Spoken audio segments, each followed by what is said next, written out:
One man is being victimized by our own government. One man whom they fear, yet whom millions love. One man who is willing to take the poison arrows of lawfare. One man whose voice has been taken away by a corrupt judge operating in a corrupt system. One man who has been ridiculed and insulted. One man who refused to back down. One man who refused to back down. One man who refused to back down. One man who stands between us and them. One man that wants to see America protected again. One man who wants to see America prosper again. One man who understands that a man is a man and a woman is a woman. One man who understands and protects the blessing of life. One man who wants to restore American exceptionalism.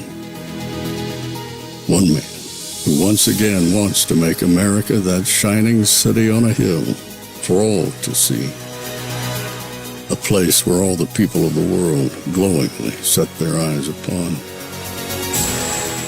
America. One man who unashamedly wants to make America great again. That one man is Donald Trump.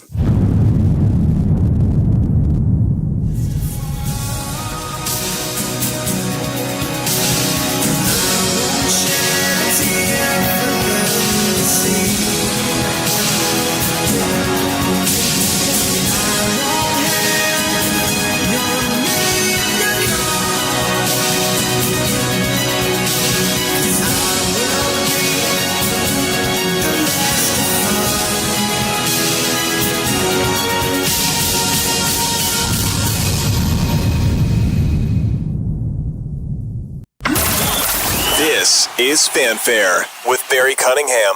Donald Trump will return to Butler tomorrow, 2 months after being shot. His special guests include Corey Compratori's family, first responders, local police, J.D. Vance, and even Elon Musk.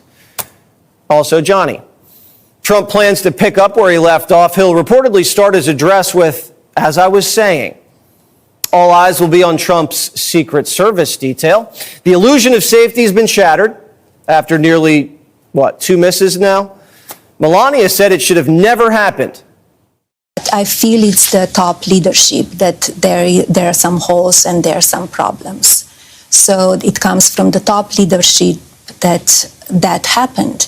And I know, and I have a knowledge about that our team asked many times for more security, more help, and they were denied. Saying that I think that this is such an historic moment, especially for those of us from Butler County. This is a moment and a time for healing. It's a time for unity. It's a show of strength today, and we're honored to have the president come back to Butler County to host him once more and to give us a chance to turn the page and begin a new chapter in our special relationship with President Trump.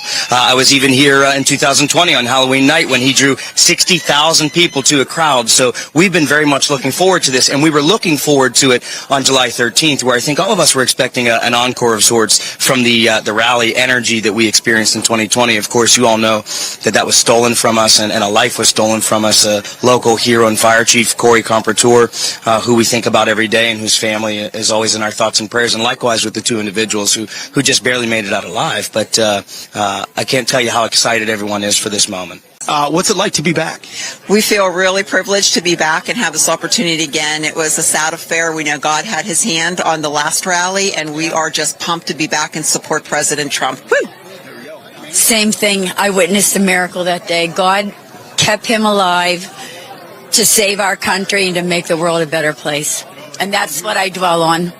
You got some cookies. Share them real quick. What are they? These are Oakmont Bakery cookies. They have Trump faces on them, and Trump is killing in the poll. It's a bakery in Pittsburgh that has, Republican or Democrat cookies, and that's their informal poll. And right now, Donald Trump is running away with it. You were also there on July 13th. Why are you here today? Because I have to finish what we started.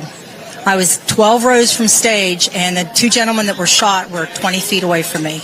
It could have been me, and I'm grateful, and I absolutely believe that God was with him and protected him that moment. Anybody? Hey, who is here on July 13th? July 13th, ma'am, all of you? Yeah. So, again, I didn't stage this. You walked the line. There's people everywhere who were here on July 13th. Ma'am, just how does it feel to be back?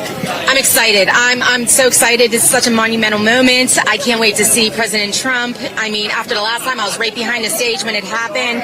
It was scary, but we were troopers. We all stuck together. All the Trump supporters stuck together, and here we are. There's a lot of return people here, and I'm happy to be here. I'm excited. This is great. I'm so excited to be with my people. So yeah, we're good. We're good. Lots of people here. Hi guys, I've been to a lot of Trump rallies. There's Trump rallies, and then there's this one. So.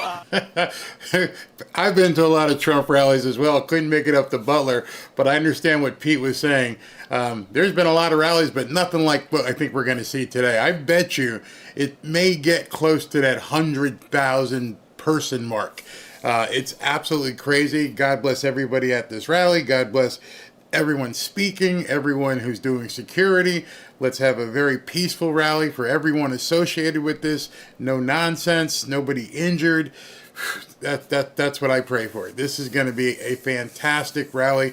I jumped down here. Usually I do about a half hour in advance, but this time I wanted to jump on in an hour. I've got some videos to show you, so we'll show those in a second. But I wanted to let everybody know two things.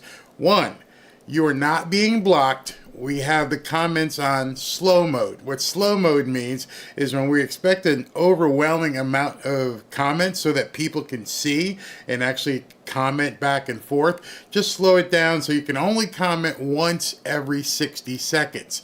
You're not blocked. Just realize if you pop something in, just wait a minute and then you'll be able to pop something else in. So don't think you're blocked. Don't complain.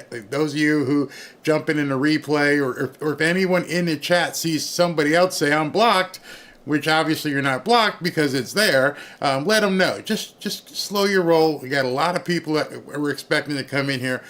And so the other thing I want to go over just really quick, I'm not going to make much of what's going on up in Asheville except for one thing. Those of you guys who were here a couple of nights ago know that I did an interview with the people of Samaritan's Purse. It was really important to me personally because we had some relatives. Robin's cousins were impacted extremely bad. 2 trees fell through one of her cousins' houses. And we got this text this morning, which I just want to share with you. For any of you wondering what Samaritan's Purse is actually doing, check this out. I left the time. As you can see, it came in today at 10:58 a.m. This is from Robin's cousin. I want you to know that Samaritan's Purse just showed up to our house. They are the first and only people we have seen come to help. Your donations are money well spent. They are the only ones that have come to help our community, including the lack of police. I haven't seen one police officer. We did our show. We talked to Samaritan's Purse. We've been raising money, in conjunction for Samaritan's Purse. We're putting people in touch with Samaritan's Purse, and we didn't know, right? The guy, he called up and he said, Robin, he goes, I heard your interview or heard Barry's interview. You think they could help me? She gave them the information. Boom, they were at the house. So if you know somebody up in the Asheville area that's been impacted by all of this, by all means, go ahead and get them the Samaritan's Purse information, and hopefully they can get some help as well. Now, in addition to everything else that's going on, getting ready for this rally, there are going to be obviously some people who are going to be talking. I understand Elon Musk, if he didn't talk already, he may talk. If Elon Musk gets up on the microphone, I'll cut directly to it so we can watch it live. I think J.D. Vance already did speak. Lee Greenwood may sing God Bless the USA live. Obviously, I can show it. I can't play the music here. So I have to apologize, but because of copyright laws here, I cannot play that music. However, just to let you know, tomorrow, I'm talking to someone who worked at my old advertising agency, and I am going to get the rights, going to pay for the rights for 2 songs.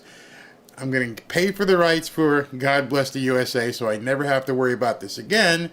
And the other song that I'm going to get the rights to, God willing, is A Country Boy Will Survive. Because I want to play that song as we're talking about Asheville over the next couple weeks and whatever. So let's get back to the pre-show video. We'll continue to monitor the crowd, but it's big. Okay, so we are inside at the rally Butler 2.0. It is October 5th, and this clip will be sent to you via Starlink Wi-Fi provided by none other than Elon Musk, who will be a guest at President Trump's rally here today. So it'll be the first time testing that out where I've sent something via Starlink. Let me flip the lens around. I'll show you what I see. Go ahead, Drew.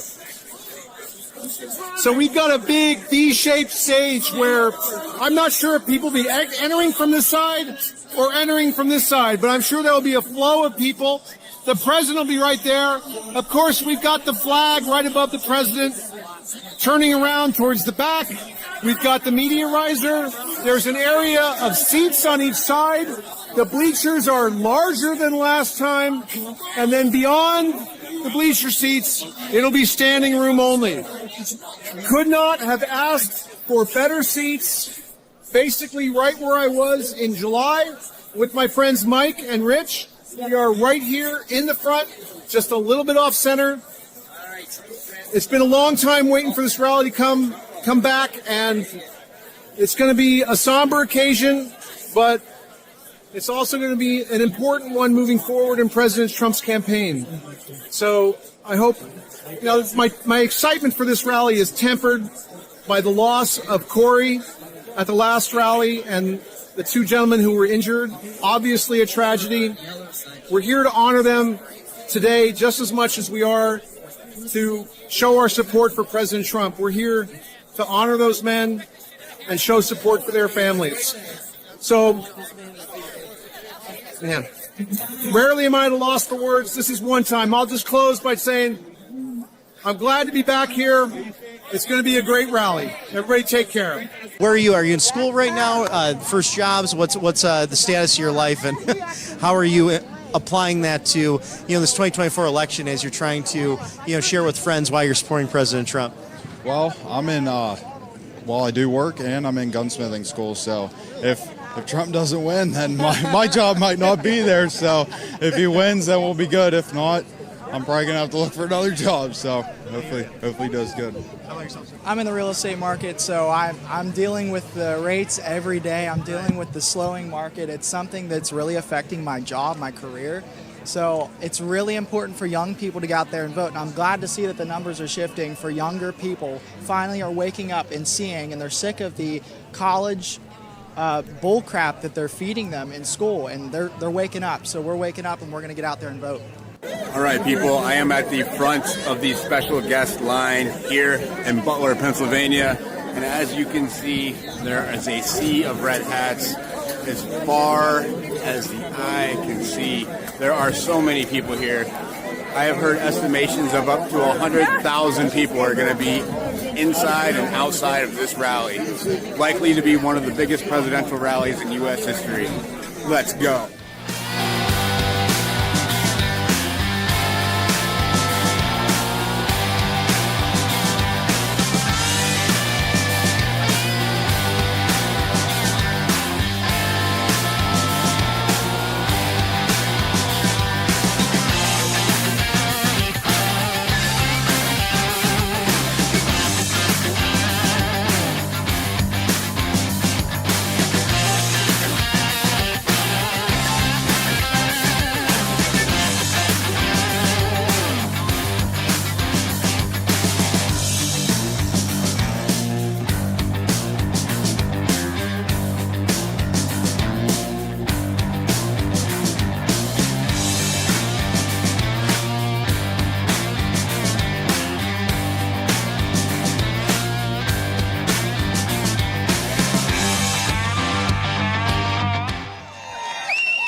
84 days ago, the field just behind all of us right now attained its name, which will be known throughout history as the Field of Miracles. This is the Field of Miracles, where 84 days ago, God reached his hand down and saved the life of Donald J. Trump.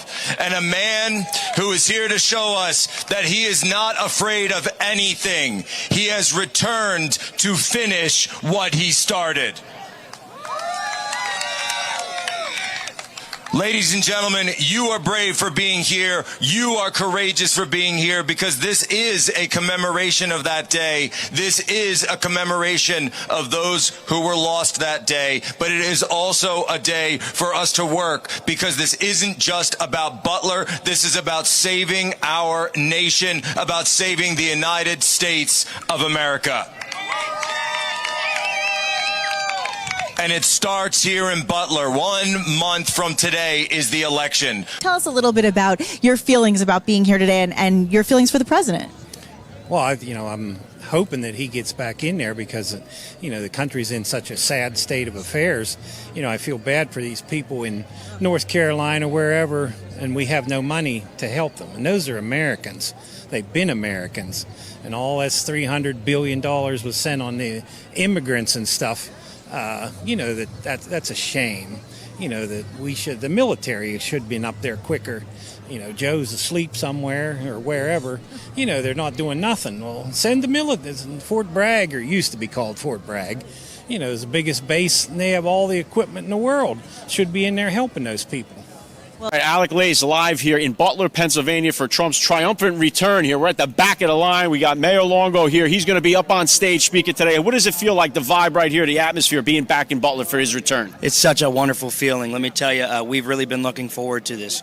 As well as the world, that what occurred here on July 13th was a joyous occasion. It was an occasion that was going to bring us hope for a better future that was stolen from us. Of course, our thoughts and prayers are constantly with Corey Comprator and his family, and of course the two others that just very narrowly escaped death that day, and all of those who were negatively impacted by that day. But getting back to this day right now, this is part of the healing process we've really needed as a community, and I can't wait to see us turn the page and start a new chapter in our special relationship with President Trump. Yeah, well said. Well, right now, Pennsylvania is in play, and it's one of the keys to this entire thing right now. I know you're out here registering voters with the early vote action. How is the registering process going? What's your feeling about taking Pennsylvania this year? All of the numbers and the momentum is with us, sir.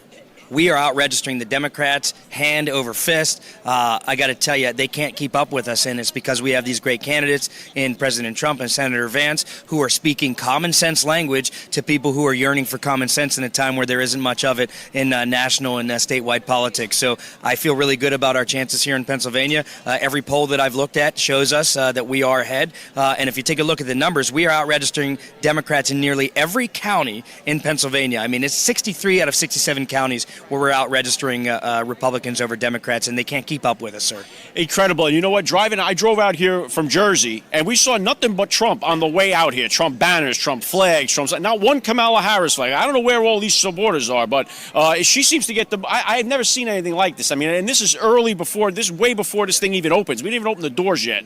So it's the momentum seems to be all with Trump. And it seems like this whole Kamala Harris thing seems like a bus. I didn't see any people busing people into this event. The cars and parking lots are insane. So is this Kamala Harris thing, is this support legit, or what's your take? Yeah. Well, let me say this about this crowd here. I was here about 6 o'clock this morning, 6:30, and this crowd was just as big then before the gates ever even opened. These people stayed overnight. They were camping out in parking lots all across Butler County, getting hotels for the last 2 or 3 days.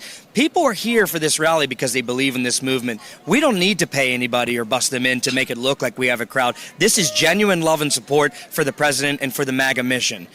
Yeah, well said. And I do notice they got snipers up on the rooftops there, so I guess the slopes aren't a big interference today. But do you notice any difference this time around as far as security as opposed to the last time on July 13th? Well, it looks to me like the perimeter has been doubled or even tripled in size. You see all sorts of individuals out here on top of these rooftops are holding guardian angel positions, and we're grateful to them for it. But I've seen hundreds upon hundreds of different law enforcement officers and agencies here, and all of them are dedicated to our safety. And, of course, I have to give a shout-out to the Team Trump folks and the Trump Advance team who put us as their priority, our safety and our comfort as their top priority, in making a great experience for us. So we're thankful to them for helping to build this little piece of history that we're all going to get to enjoy today. Great stuff. Listen, I'm looking forward to your speech today. I know you're going to crush it. Thanks for giving me a few minutes of your time. Thank you for having me back on, all right, sir. Thank you. You got it. After the assassination attempt, when Trump put his fist up and, shouted, fight, fight, fight, did you hear him say that? Or I have it right on video. Yeah, I have a good video of that. Yeah, I seen him do that and put his fist up. And then, that's how Donald Trump is. Despite everything that comes at him and lawsuits, assassination attempts, he keeps going, and he's not gonna, he's not afraid to come back here. He's not afraid of, people trying to go after him and get him. That's what, that's what he does. Yeah, and this is the exact same site too, the exact same location. Yep. So, yeah, what's your take on that? Like, it's not even, it's not indoor. It's like he's coming back to where it happened. It just shows, that we can't be afraid or, let stuff like that stop us. And, last time when we were here, obviously it got cut short, and, he wants to come back here and, honor Corey, and the other two people got hurt, and, all the doctors and everybody. So, I think it's good to come back here. What's your name? Where are you from? Harold Skaggs. I'm from McKean County, Pennsylvania. How about you? Bradford, Pennsylvania, Linda. Okay, what does it mean to be back here in Butler? It means that we're not afraid. We're not afraid. When he was shot, we were too far out. We thought, to be honest, we thought he was dead. I mean, it was really. We got back to the car and we're listening on the radio that we found out that he stood back up again. Yeah. But, And now to come back. So zero fear. You decided to come back today. Yeah. Any fear? Any reservation about doing it? Not at all. No. Not at all. No. I just wish somebody could have stopped the shooter. I mean, they had all they had. Yeah. How many assassins in world history have gotten off 8 shots? It's crazy. Yeah. Do you feel safe now? I mean, I know that we have no fear, but did you see law enforcement when you came in? Did you see? I see snipers on the roof there. I see snipers everywhere on top of the roofs. Yeah. Even on a container car coming out that way, there's a set of snipers. So we even commented the last time that we were here, because we were over by the fence by the building where the shooter was, commenting on the fact there was nobody on top. Yeah, but by the way, that area has been blocked off by containers, so it's not visible from where you guys saw it. Yeah. And we're also learning more about the man who was killed, 50-year-old former Buffalo Township volunteer fire chief Corey Comparator, who was said to be protecting his family when shots rang out. Dove on top of his family members to protect them when those shots started ringing out. We lost a fellow Pennsylvanian. He was the greatest American hero. He took a bullet for the president, protected his family. He's one of the greatest human beings I've ever met in my life. He will be greatly missed. He was the glue to our family. He was our strength. He was everything to us. He loved those girls more than anything on earth. They were his world. He saved his wife. He saved his child. He was a great man that was a great father. He was a great husband. He lost his life selflessly acting as a human shield to protect them from flying bullets. He went right over the top of them and was hit. What a fine man he was. Corey loved his community. Corey died a hero. He was just the best guy. He was just the best.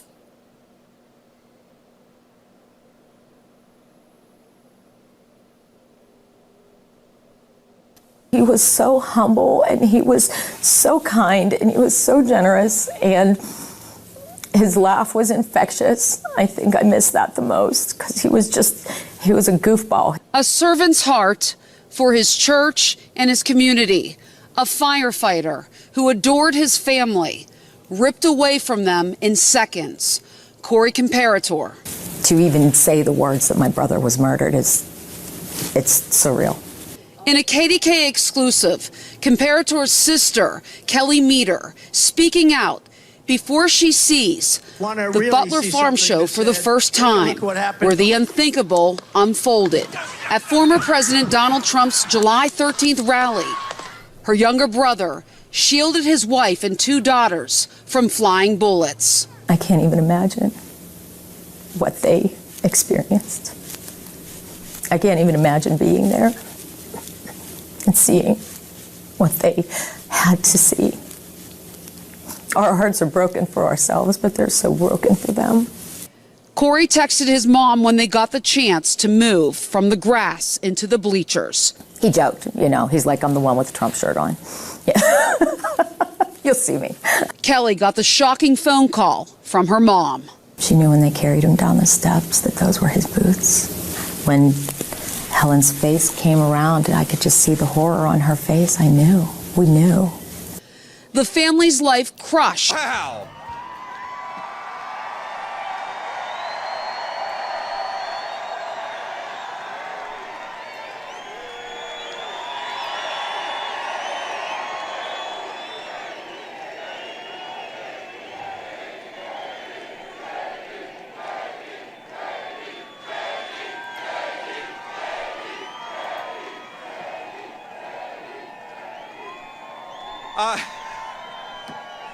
What an amazing crowd. What an amazing day. And my friends, in 31 days, this state, starting with Butler, is going to turn red, and we're going to send Donald Trump back to the White House.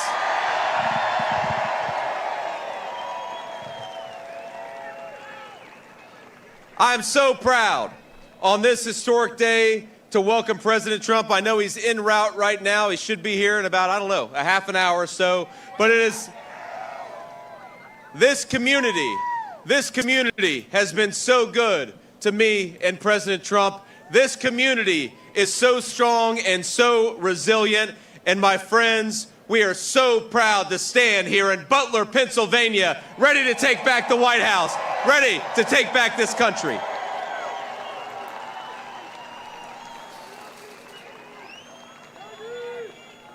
Now, 84 days ago, of course, on this very field, an assassin. Now, 84 days ago, of course, on this very field, an assassin tried to fill our hearts with terror. But we're here to say we can't be intimidated. We cannot be stopped. We won't be denied. We will make America great again, and we're going to do it together.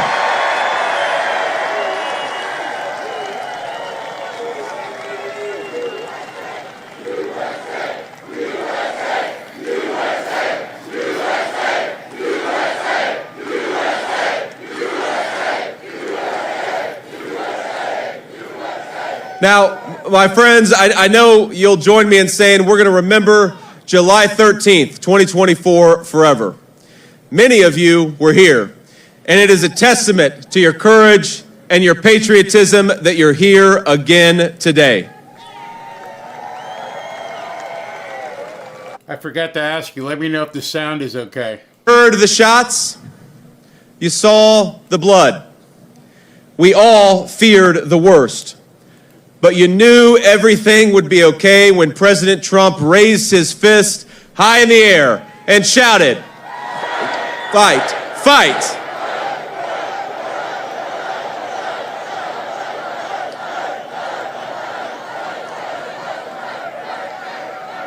Now, I believe, as sure as I'm standing here today, that what happened was a true miracle.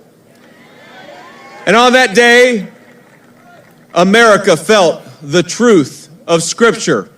Though I walk through the valley of the shadow of death, I will fear no evil, for you are with me.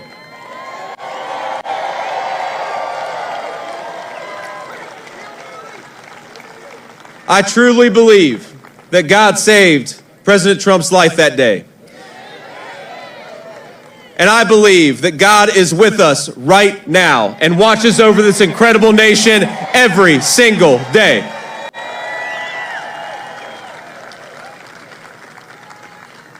Now, there are so many people here, so many people we're honored to have, it would be impossible to name all of them. I see the great Sean Parnell over here. Sean, you're a hero, man. You were a hero on that day. We're joined by many first responders, elected officials, and other distinguished guests.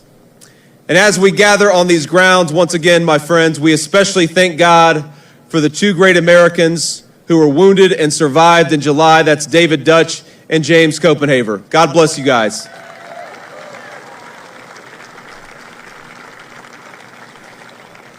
Now we pray for their full and complete recoveries, and we're honored that David and his family were able to join us today. Let's give a round of applause to David. God bless you, and God bless your family.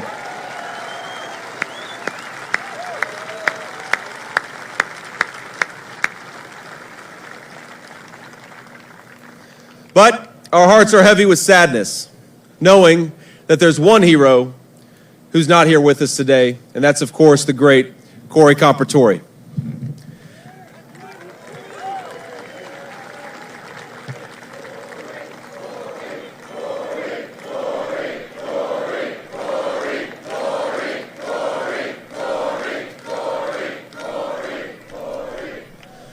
We're never going to forget Corey. We're never going to forget his heroism that day. And I want everyone to join me right now in sending our support, our respect, our love to the Comparatori family here with us today. We love you guys. Thank you so much for joining us. Thank you for loving this country, and thank you for not giving up on it.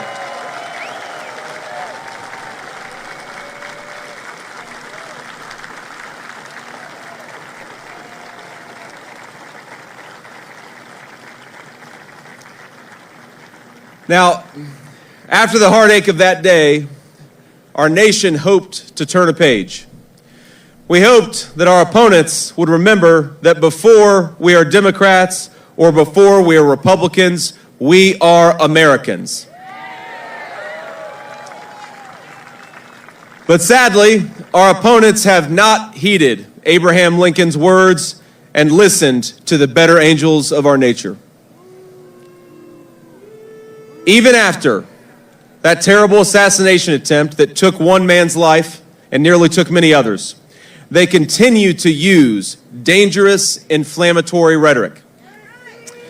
The media has continued to call Donald Trump, the guy who actually won his primary, a threat to democracy.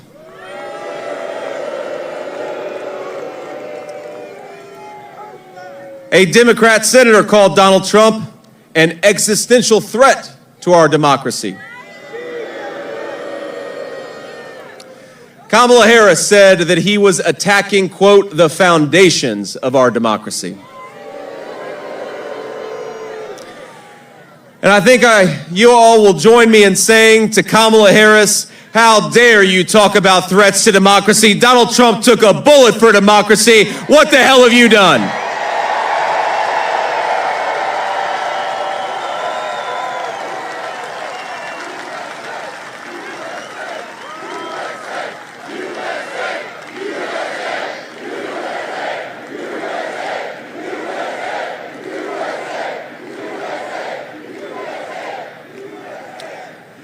The truth is that Kamala Harris and her allies, they attack Donald Trump in order to silence us, we the people. They have declared war explicitly on the First Amendment to the United States Constitution. Kamala Harris proudly says she wants to censor the internet, and Tim Walz said there is no guarantee to free speech. What do we think about that? But we all know, my friends, we all know that censorship is only the first step. Just look at everything they've done to President Trump. First, they tried to silence him. When that didn't work, they tried to bankrupt him. When that didn't work, they tried to jail him. And with all the hatred they have spewed at President Trump, it was only a matter of time before somebody tried to kill him. And that's exactly what happened, not just here in Butler, Pennsylvania, but just a few weeks later in Florida. 3 weeks ago, while these guys still go out there and attacking him as a threat to democracy, another gunman armed with an AK-47 style rifle tried to finish the job.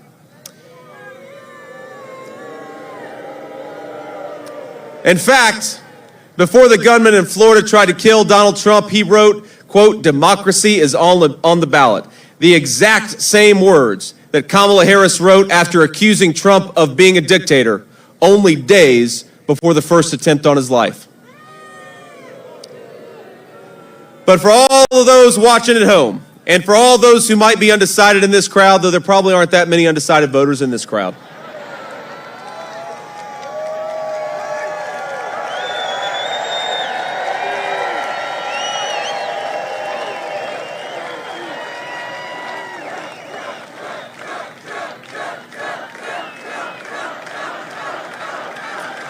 I want to say, you know what's so incredible? You know what's so incredible? It's how Donald Trump responded to all of this. Because despite being shot here in Butler, President Trump immediately called for national unity. And I'll never forget, my friends, what he told me after the second assassination attempt. It was probably the first person that he called that Sunday. And I was sitting at home with my son in Cincinnati, and he said, "JD, they tried to do it again." I said, "They tried to do what, sir?" He said, "They tried to shoot me again." And at first I was in disbelief. I think immediately my thoughts went to him and how he was doing. Of course, he was physically okay because he was calling me, but I said, "Sir, are you doing okay?" And of course, President Trump, in his President Trump way, said, "Yeah, I'm doing fine. You know, I'm a little pissed off because I was about to make a dirt birdie on the 6th hole and they wouldn't let me finish."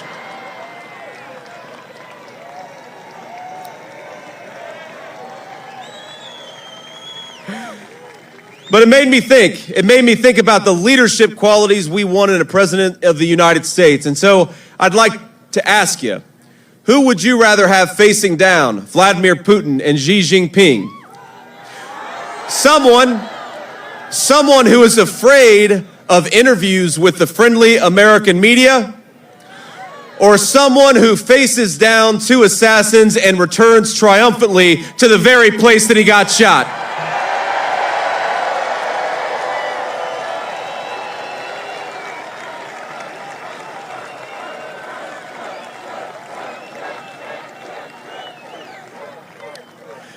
Now, some of you may have seen that I had a little debate with Governor Walz a few days ago.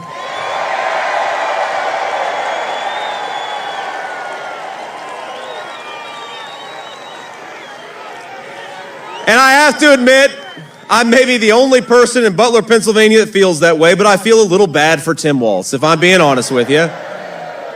Because Tim Walz has to defend the indefensible. He has to act like Kamala is going to drive down inflation, bring up wages and bring back jobs and restore peace, the very peace that she destroyed.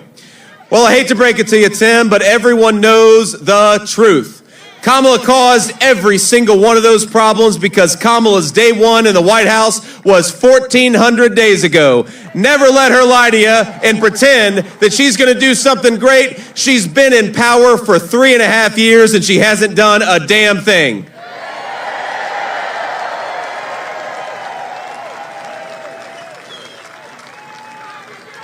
And I hate to say it, but Kamala's record of failure is somehow only getting worse. Just a couple of days ago, I visited an area of our country ravaged by Hurricane Helene. The Appalachian region of Virginia, and we know the Appalachian region of this country has been left behind and ignored by a generation of American leaders. But what started out as a natural disaster is becoming a man-made disaster. When Appalachia was underwater, remember, President Biden was sitting on a beach and Kamala Harris was at a San Francisco fundraiser. That is not leadership. That is a disgrace.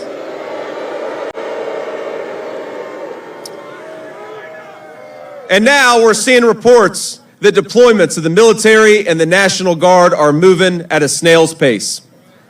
My friends, who the hell is running this country right now? Because it sure isn't Joe Biden. It sure isn't Kamala Harris.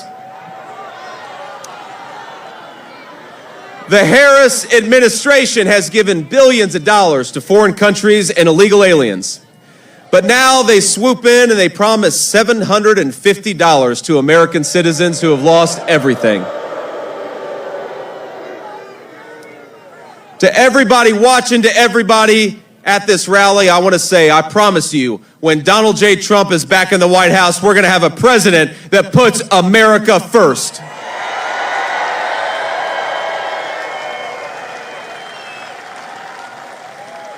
We're going to ensure that emergency funding goes to American citizens and not illegal aliens. We're going to create record prosperity with low inflation and rising take-home pay.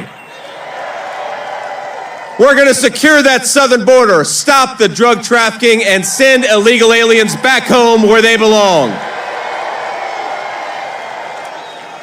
We're going to drive down the cost of housing, drive down the cost of gas, drive down the cost of groceries, and we're going to clean up our streets to make America safe again. And whether we agree or disagree with you, we will always defend your God-given right to speak your mind without fear of censorship, violence, or persecution.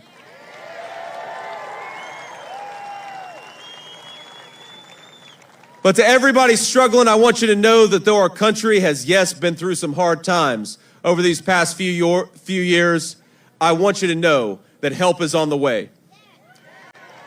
We have, think about this, the most generous people, the most abundant natural resources, including some great energy right here in the state of Pennsylvania. We've got the hardest workers. We've got the best values. All we need to restore American greatness is leadership that is fit to serve this country. So more than anything, I'd like all of us to leave this incredible community with a message of hope. Because I honestly believe that what happened right here in Butler is a metaphor for the United States of America.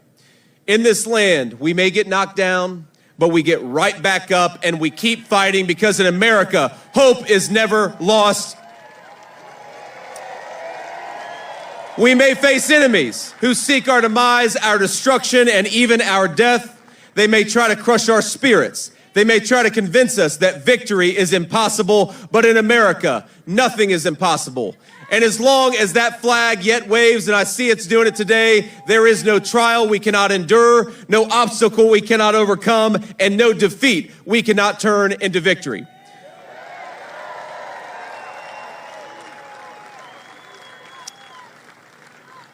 On this field, at this exact spot nearly 3 months ago, we thought President Trump was going to lose his life.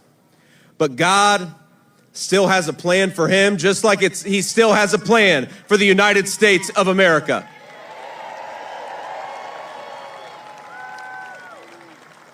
This movement, we have so much left to accomplish.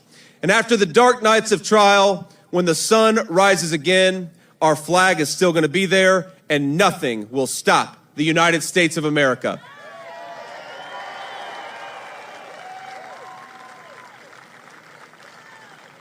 So I want you all, I know he'll be out in just a little bit, but I want you all, when Donald Trump comes out here, to give him a true Butler, Pennsylvania welcome, because with Donald Trump as our leader, we are going to take this country back. We're going to make the American dream affordable again, and it's going to start right here in the great state of Pennsylvania. God bless you, Butler. Thank you for having me, and we are going to take this country back. I love you.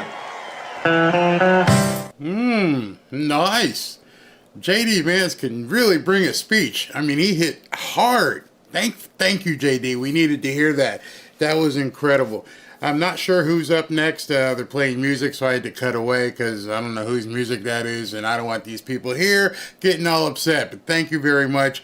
I think you guys are getting acclimated to the slow mode, so we're not overloading the mods, and people can actually read what you said. Yeah, if you can set me up with an interview with Trump, of course. Who would say no to that? Not me. Not this guy. I'm there. And by the way, if you really know him, William, if you can get a hold of him, I'm only like 15 minutes away. And I'm not a good golfer, and I'll let him win.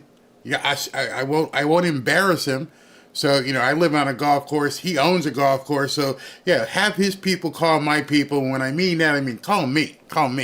So anyway, what I want to do is go back to because I saw people were really liking what Corey's family was saying. So let's finish that video as well as we're waiting. And if anybody else comes up, we're going to cut right to it. So let's pick up where we left off. Imagine what they experienced. I can't even imagine being there and seeing what they had to see. Our hearts are broken for ourselves, but they're so broken for them. Corey texted his mom when they got the chance to move from the grass into the bleachers. He joked, he's like, I'm the one with the Trump shirt on. Yeah. You'll see me. Kelly got the shocking phone call from her mom. She knew when they carried him down the steps that those were his boots. When Helen's face came around and I could just see the horror on her face, I knew. We knew. The family's life crushed forever. My mom, of course, she's shattered. Corey was her only son. He was the baby. You start the day, as soon as you open your eyes, you cry. Through all the pain and agony, an outpouring of support from the community to strangers, the family touched seeing Corey's gear at the Republican National Convention on stage with former President Trump. Former President Trump recognized Corey at the convention. Yeah. What did you think? That's my brother's gear. He should still be here. I mean, we were very honored that he did what he did. And the former president hasn't forgotten them, calling after his second assassination attempt. He's very kind. He's very selfless. He called my mom because he wanted to know how she was doing. She's 76 years old. And he said to her, I'm calling you as a father.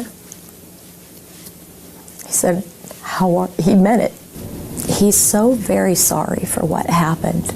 I mean, you would think that, he feels almost a personal responsibility for it. Like, you could tell that when he says he's sorry, it's from his heart. He's truly sorry. It shouldn't have happened. The Trump campaign invited Comparator's family to the October 5th rally. Kelly and her husband and her sister Dawn accepted. Corey's mom, Karen, too distraught. It's strange. I'm not nervous about going. My mom doesn't want us to go. For Kelly, going to the rally means closure. I need to sit in those stands. I need to see that roof line. I need to see where that man laid on that roof and decided that it was a good idea to just shoot into that crowd. And maybe getting some answers. I need to see that where they're putting security now, I need to see why it wasn't there that day. Them bringing the body down where I saw that stick with me the end of my life. Do you think you're going to go? Yes. Why? I refuse to be terrorized to the point where I feel like I'm only safe at home. Also returning, mother and son Donna and Joe Hutz. I knew my son was scared to death because he was holding my hand. He had held my hand since he was probably 5 or 6 years old. How are you two going to support each other through this? Hold hands. I don't know. How are you doing now? I'm doing a lot better. I ended up in trauma therapy. The way I described it to my therapist, I says, I can't get out of the bleachers. They hope to turn a weekend of tragedy into a time of healing. You're not going to scare us away from the rallies. You're just... Defiance. You don't get to win. Former President Trump is returning to Butler, Pennsylvania today for a large rally at the same field where he was nearly assassinated less than 3 months ago. Elon Musk will be among the notable guests there. Alexis McAdams, who covered that event on the tragic day in July, is there again in Butler with more. Hey, Alexis. Hey, Griff. Yeah, things are going to look much different than they did 12 weeks ago. Last time, former President Donald Trump was up on that stage here in this battleground state. We're 30 days away from the election, so that's his message again today, that he will do what it takes to fight for America. But this time, he's going to be standing behind bulletproof glass, as people say they've noticed much more security. What looks different today security-wise when you're back? There's a lot more, it seems to me. A lot more, more in the crowd, more organized. Last time it was kind of just, you could tell it was different. You could tell there was something off, but there's definitely more. And it's going to be a very emotional day here in Butler, Pennsylvania. Griff, I was on this meteor riser pretty much in the same spot. About 80 feet back was where the former president was speaking. What we heard was what sounded like firecrackers. Now knowing they were gunshots, the former president went down behind that meteor riser, and we were not sure if he was going to come back up.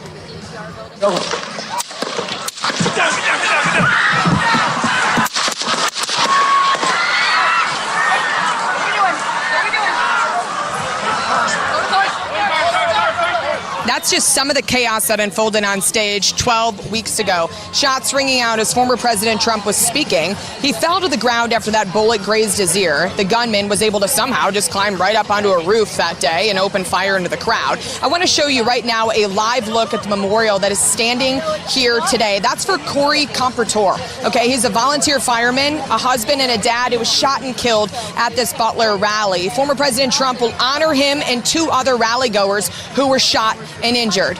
They say him coming back here motivates people to go to the polls. Listen. I think that the turnout for Trump is going to be really huge. I mean, Pennsylvania is filled with hardworking people, labor industry, and I think that they see how he fights for us.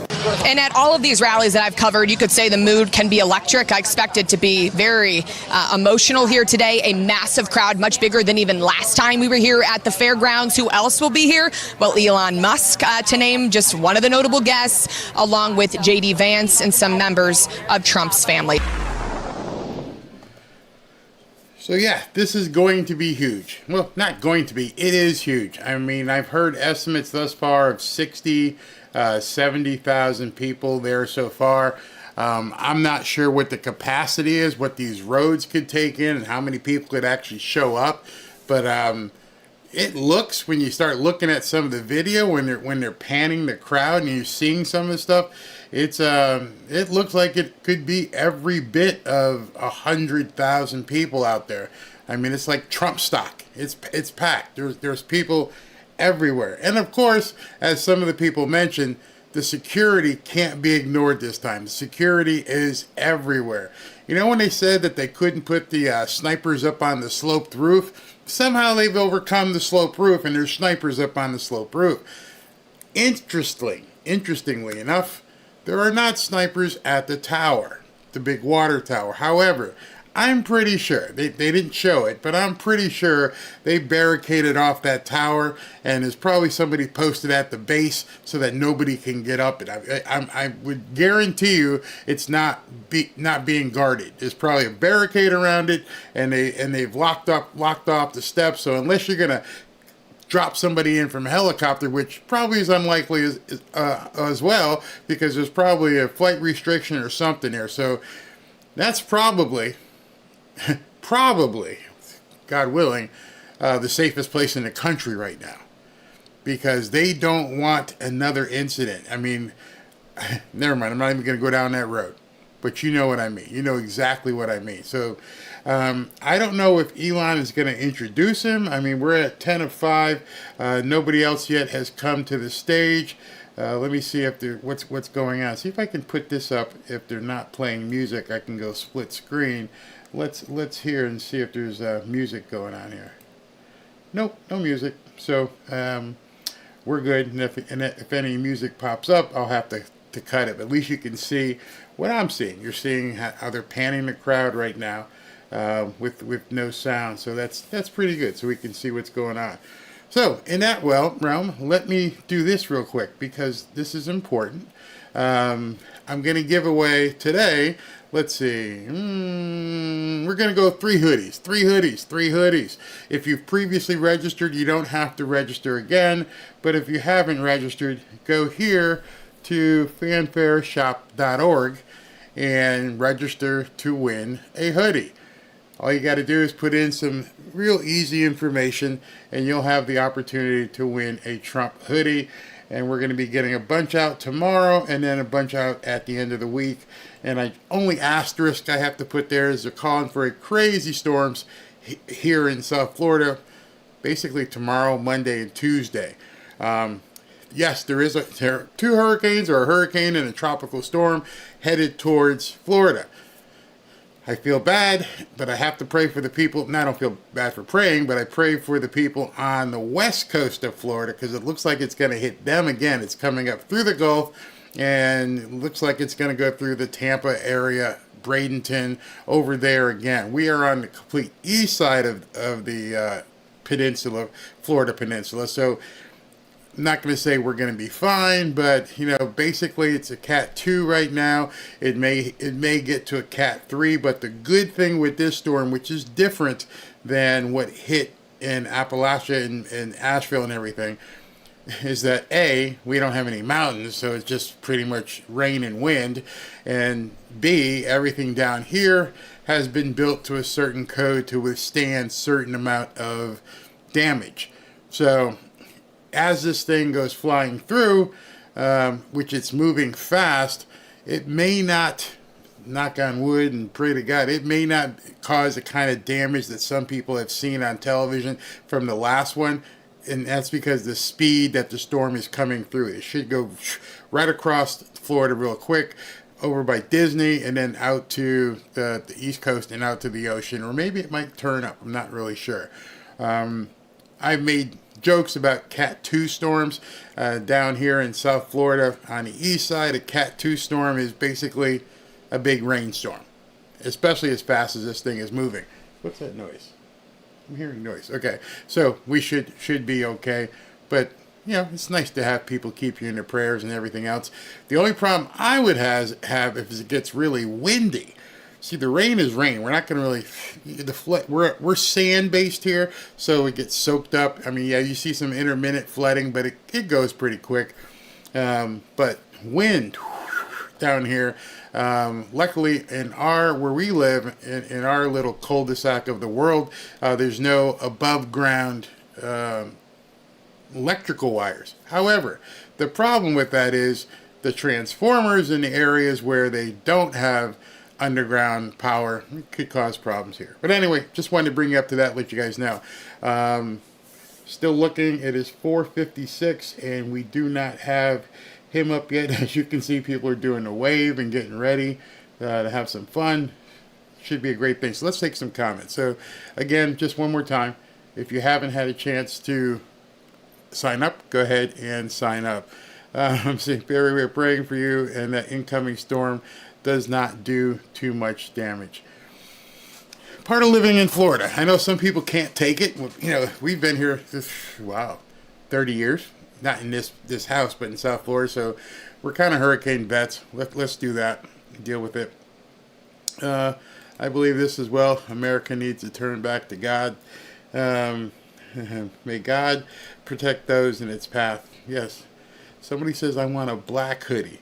Always that one person who wants something different. we don't have any black hoodies. You want a custom hoodie? We just have to order one from you. Is that what you're saying? It's funny to hear Barry say Transformer. It actually means Transformer. That's absolutely true. Not talking about them right now. Website says not available. Let me just check that real quick. Should be fine. I know sometimes it doesn't like certain emails. You may have to try from a different email, but let me just make sure I didn't turn it off. Did it go off? No, it's still up. Nope, it's still up, and it's still running, so people are able to register. Let me see if I can get to it myself. I can show you. 1 second. Yeah, it's still up. So I'm not sure why you can't get to it at this point. We've had almost 4,800 people enter, so it is up. It is up. It's working. You might have to try a different email if that one's not working for you. Another storm coming and FEMA's broke. Yeah, FEMA's broke. And it's funny watching the media basically throw up on themselves. Oh, Trump's lying. They didn't use all the money for FEMA. There's still money for FEMA, just not yours. and when you combat that and you put up stuff like, well, I don't care where it was allocated. If it wasn't allocated for Americans, then I don't really care. It should be allocated for Americans specifically. You did a $600 million carve out for newcomers. How? That's insane. That's absolutely insane. Is Ashley here to certify the hoodie election? Ashley had to take the grandkids. Actually, the granddaughters had cheerleading practice today, but she should be here soon, so she'll be here. John Corona, Barry, Northwest Florida here. We'll be praying for y'all. Florida for Trump. Yeah, Northwest. So are you up in Panhandle area? Yeah, man, crazy. Gmail considers it spam. Gmail's crazy. Barry website made me re-enter, and I was already entered. If you're already entered, you're in there. Don't worry about it. FEMA does seem to show me the money. $750, huh? Man, I can't believe that they would embarrass themselves. And I haven't confirmed it, but people are saying at this point that $750 is not a helping hand. It's a loan. It's a loan shark. Basically, I haven't confirmed it, but people are saying that if you take the $750 and don't pay it back, they can come after your property, like your house and stuff. Man, that's crazy. Absolutely crazy. Congress can appropriate other funds immediately. Speaker Johnson can do this, and he should. Barry, a Cat 2 carries up to 96 mile an hour and 110 mile an hour winds. Yeah, I know. You have to understand, people down here are seasoned hurricane survivors, if you want to say it that way.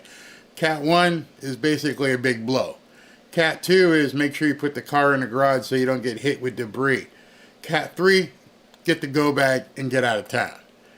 Cat 1 and Cat 2, especially with a fast-moving storm, I don't mean to be callous about it, but most of us down here, Cat 2, you sleep through it. You take a nap, just don't go outside. Make sure nothing's out there that blows around. Because, the 110 mile an hour gust, that wherever they're measuring that, you're normally not going to get that really, really inland. You're going to get that around the shore, then it's going to break up. And if it's going to hit the West Coast, we are 3 hours away. And even if it comes across, there's no water for it to regenerate, so it's broken up and it turns into just a messy storm that you don't want to drive into. So yeah, 96 to 110 mile an hour, if you're getting the brunt of it, if it's hitting you dead on, can seem pretty strong. But even when they come across the Atlantic side where we live, there's also the intercoastal and there's all kinds of breaks and stuff like that. We used to live literally, Robin will probably comment and say, give the exact, probably less than a half a mile away from the ocean on the west side of the intercoastal. And we would sit through 110. It's not, the houses can withstand it. They're all concrete block homes, and most people have storm shutters, and we just watched it one day. One day we went out and made videos about it. It is what it is. Part of living down here. You get to learn what it is. Okay, the website is working. I entered and got in for the hoodie. We survived 4 of them in 2004. Barry, speak for yourself. I live on the West Coast. No, I said I'm praying for you guys that you guys don't get hit. I don't want you to have to go through any pain, but if it is, hopefully it's fast moving storm. You guys can get through this. Barry, I think 90 mile an hour wind you can handle. It won't blow you away. I remember, I forget, I don't even know the names. There's so many that I've lived through down here, and we don't even remember which name or anything else, but it wasn't Andrew. Andrew was catastrophic. I think that was 4 or 5. But, some of the other ones that have come through, it's adventurous the next morning to drive out and just see what's going on and see what's down and what's not down. And what's really, I'm going to give you guys a little insight. This is kind of freaky, but when a storm comes across, there's a storm and then there's an eye and then the back half of the crazy winds. So I remember one time when a storm came through and it was awful, big wind, big blow, lots of rain, and all of a sudden it just gets clear. And Robin went outside and she's like, wow, look, and it was nice and clear before the rest of the eye came across. But it's if you've never been in a hurricane, if you get a little one and it doesn't blow you away or do much damage, it's pretty interesting to see. And then once the hurricane goes away down here, it sucks all the humidity, and the weather afterward is absolutely beautiful. No humidity. Everybody's, you're cleaning up your yard and the debris and stuff like that. But unlike what's going on up in North Carolina, most of the trees down here are palm trees. They bend and they sway. Don't have many oak trees or pine trees. And you get a lot of shrubbery, debris, and things of that nature. People don't put their garbage cans in. The garbage cans may blow down the street. So it's not anywhere like what went on up in the mountains. None of us, and I don't mean to speak for Robin, none of us are concerned of landslides. There's not going to be any mudslides. It just doesn't happen down here. So what we like to make sure is that power. That's our biggest thing. How does the power stay on? If it's too bad and it's off for 3, 4, 5 days, you make sure you got enough stuff ready to go. But I could almost say, unless it spawns tornadoes, it's not going to be anything like what's going on up with the people in North Carolina. I mean, I feel very confident, having lived 20, 25 years through hurricanes, that's not what we get down here. No, tornadoes are not something at all to get used to. Now then, that's when you flee. But see, the problem with tornadoes, there's no notice. I remember when we lived up in Lake Mary, and I remember I'm laying in bed, and I'm seeing these flashing lights, and I'm like elbowing Rob. I'm like, is this supposed to look like this outside? And there were tornadoes being spawned all over the place, and all you get is a siren, and that's it. See, the good thing about hurricanes, and what I try to tell people who want to live here, is right now, it's coming. That's why I always didn't understand why people would get caught in hurricanes. This isn't like what happened up north, where they're not used to it. Down here, hey, listen, there's something's coming here about Sunday, Monday, Tuesday, and you better be ready. You have notice.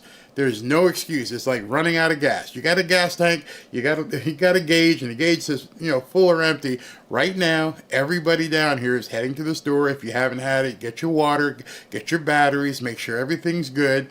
Can't do anything about streaming, so if the power goes out, that ain't gonna happen. All right, let's go to a hotel that's got a generator, and then you'd know, the power's out. But other than that, be ready. So I'm telling everybody right now, whoever's in South Florida watching this, I don't really have to tell you, because be ready.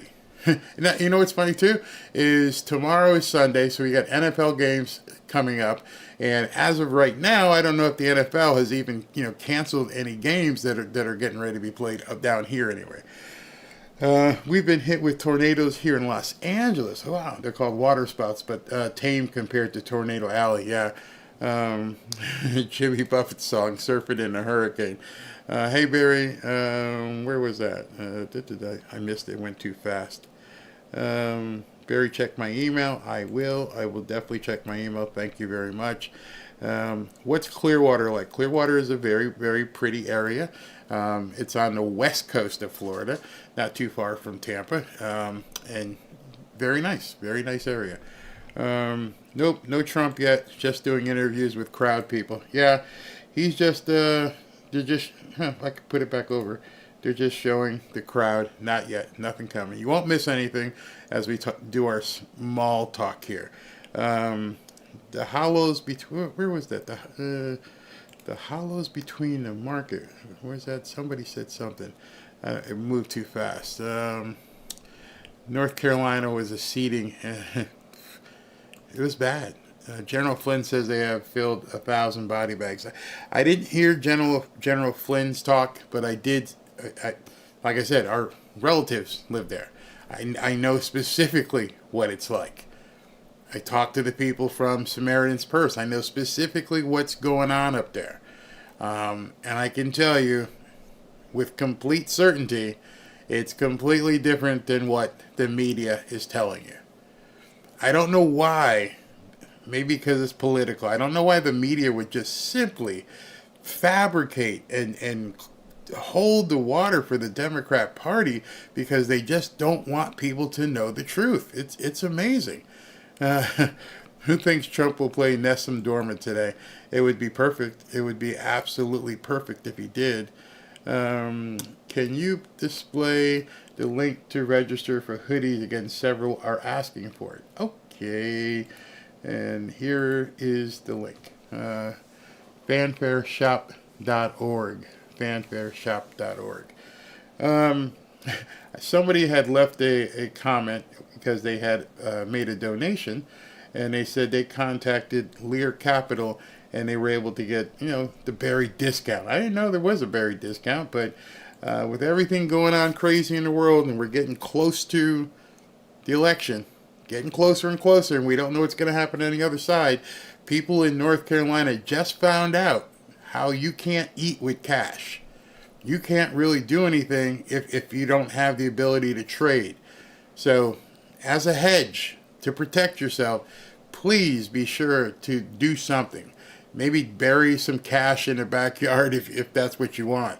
But if you really want to do and make a hedge from all the craziness that's probably going to come as a result of this election, do me a favor and give guys at Lear Capital a call. If you see what's going on in the world right now and what may happen here in America, you may want to prepare and pay attention. You know that Lear Capital is a big supporter of this show. If you want to be protected in the event that things go off the wall, I advise you to look into buying gold and silver. We are all just one catastrophic event away from the value of the American dollar plunging. Do you know what's not plunging? Gold and silver. In fact, gold hit an all-time high recently. In fact, I think it hit it again today. I'm telling you now, make sure that you have some form of your money invested in precious metals. Lear Capital will ship your gold or your silver coins directly to your house. It's not just a certificate. You can store them in your gun safe, or you can store them off-site in a 24-hour protected facility. It's totally up to you. But when things go crazy here, or across the world, the value of the American dollar is going to decline. It's inevitable, and it might not even take a war. We may do it to ourselves. And I mean, if the Federal Reserve plays around with interest rates, the US dollar will likely decline in value as well. Meanwhile, you'll see gold and silver continue to rise in value. If you call Lear Capital, they will take the time to educate you and answer all of your questions about gold and silver.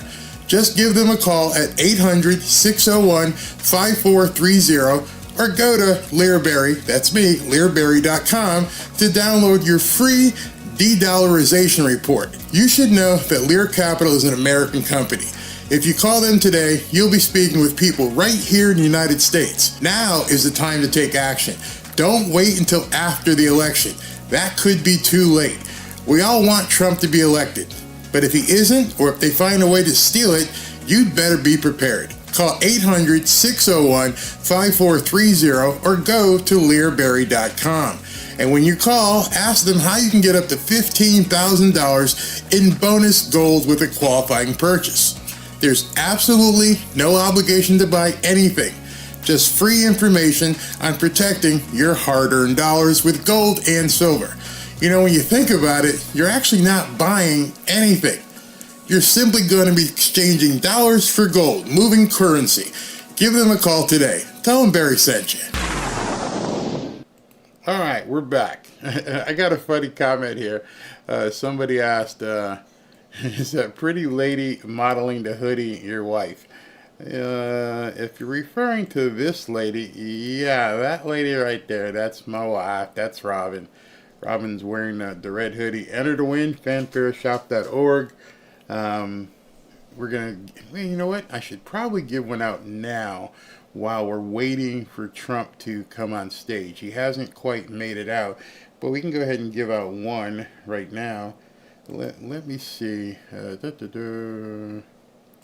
I'm going to, well, let's go ahead and do this. We're going to give out one right now, show you how it works, how easy it is to win a hoodie.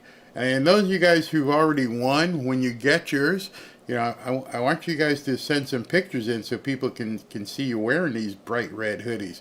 Don't put it in the closet. You got to actually show that you're wearing it. All right, so here we go. And first winner, and Chris Michael Combs. Chris Michael Combs, you just won a red hoodie. So Ashley will be in touch with you tomorrow, and we'll get that put together in the second order, and we'll get you out a hoodie. So it's just that easy. That's it. You get one. Where are they? Hold on. In case you haven't seen them.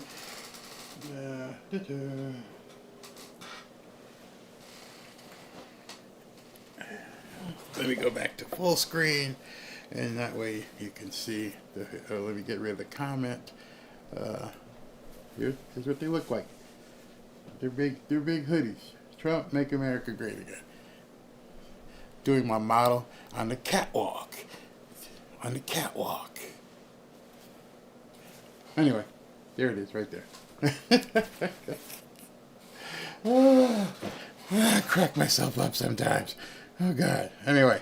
All right, so we're at 5:15. Trump has not walked out. Nobody as of yet has walked out, so we'll keep looking, keep paying attention, and we'll look here. Let's see here. Too hot to wear a hoodie. You know what's funny? Because I felt the same way because I'm in South Florida, but then I realized and looked at the demographics of everybody who was entering and watching the videos, and I realized, basically 80% of the country is heading into the cold time of year. Some of you guys already may be there. I mean, when I come from Connecticut, it gets a little chilly right now. So, let's see here. Barry, you should model one with the MAGA. I have a MAGA cap. Okay, just to let you guys know. People keep saying, Barry, where's your MAGA cap? Where is it? It's over here somewhere. The problem with my Trump hat is I don't have a Trump head. My head's too big. Even when I played football, I had to get a custom helmet because my dome was too big. But I got the hat. Where's my hat? It's over there. I got a hat. Actually, I have two hats sitting here. But you should see me having to shop for hats because the other ones, the other Trump hats just sit on my head like, just like an ornament. They don't really fit. So I can't wear them. Kitty, you're great, but funny Barry Bodley. You heard that song, right? On the catwalk. Who sang that song? Kitty on the catwalk. You remember some Europeans or something? Anybody know who sang that song? Look at Michigan is great hoodie weather. Yes, it is. All right, so I'm still checking. Nobody coming yet. Just drove past my utility company in the industrial part of town. They had hundreds of utility pole transformers and vault transformers. Yeah, that kind of it's. I don't know where you live, but down here it's military style. How they work.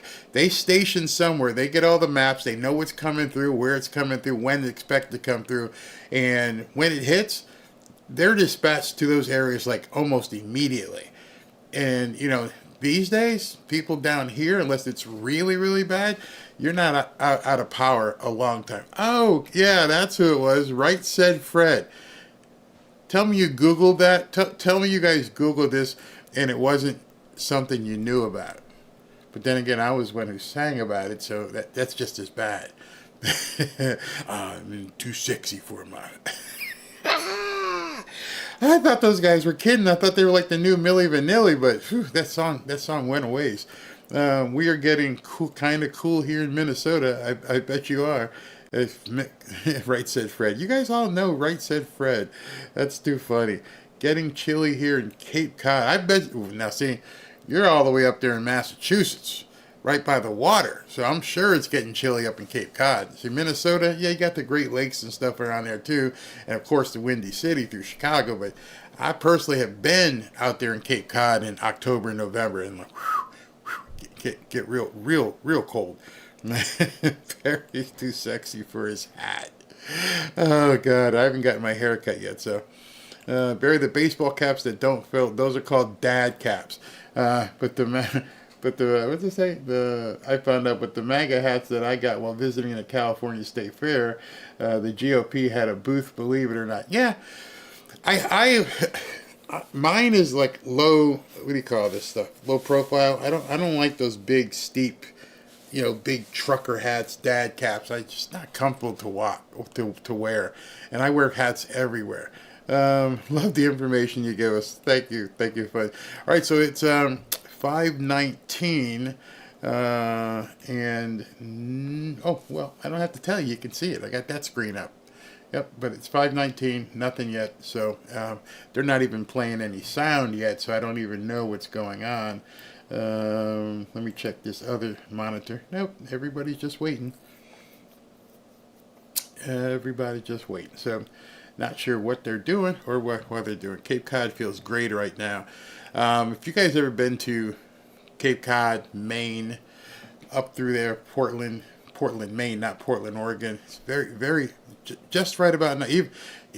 Best place to be about this time of year usually is in the mountains. I mean, by late October, with all the leaves changing and everything, the Smoky Mountains is an awesome place to be. And how many people? Imagine that. How many people are going to miss that this year? And what I mean by miss is all the people who made income from hotels, restaurants, Airbnbs, bed and breakfasts, all these people who would get every single year just an influx of tourists that just want to drive through the mountains and see beautiful scenery. That's gone. That's all gone. That's not going to happen. And Kamala Harris handing out $750? Man, good luck with that. Good luck with that. That's beyond an insult. In addition to losing everything else, they're going to lose the season for tourism. In fact, they may lose the tourism dollars for Thanksgiving and Christmas. I don't know if you guys have ever been up to Gatlinburg and some of the places up there around Christmas time. It's absolutely gorgeous. Dolly Parton, the whole thing with the $1 million and $2 million, it is $2 million. I saw some of you guys saying it's only $1 million. She's giving $1 million directly out of her pocket, hers. Boom, here's $1 million.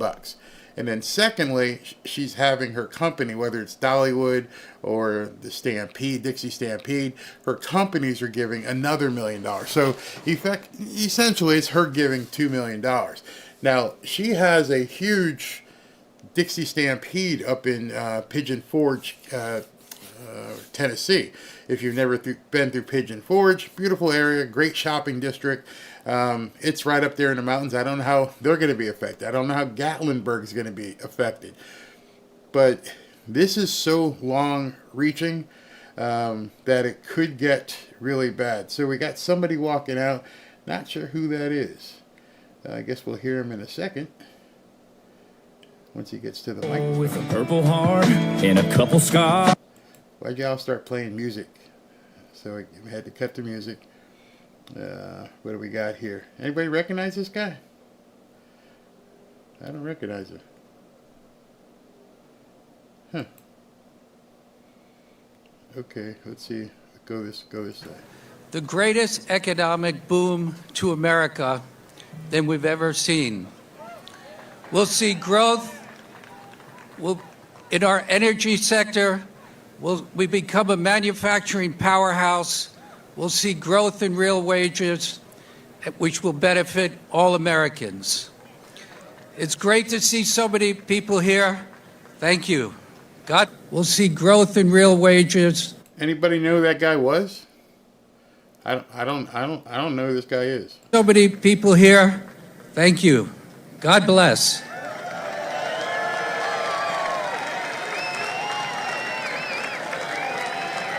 Well, that was short. Don't know who he was. Anybody know who that was? Look, Gary Shadley. That wasn't Gary Shadley. I don't know who that guy was. But that was quick. Hey, how you doing? Good luck. God bless. I'm out. Don't know exactly who that guy was. Well, he's a local. Maybe he's a local politician, but he didn't get much of any play. Now we've got somebody else coming out. It looks like another local politician. probably the guy who's running for Senate in Pennsylvania. So when he gets up here, we'll listen to what he has to say. Don't reckon. Are we playing music?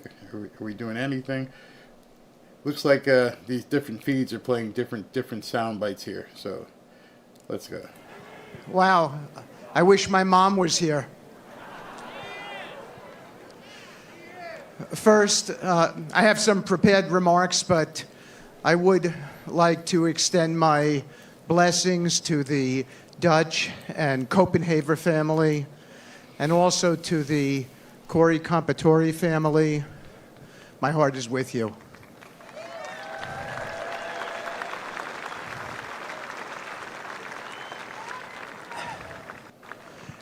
This is a beautiful, beautiful town. I was marveling at the beauty. Patriots of Butler, Pennsylvania, it is my honor and my blessing to stand before you today. I'm not just here as a speaker, but I am a dear friend of the president and someone who has had the privilege of knowing President Trump personally, witnessing his strength and commitment to our nation. You know President Trump as a man who never backs down. I've been at his side through some of the toughest moments, and I can tell you, he embodies the leadership we need in these times for our nation.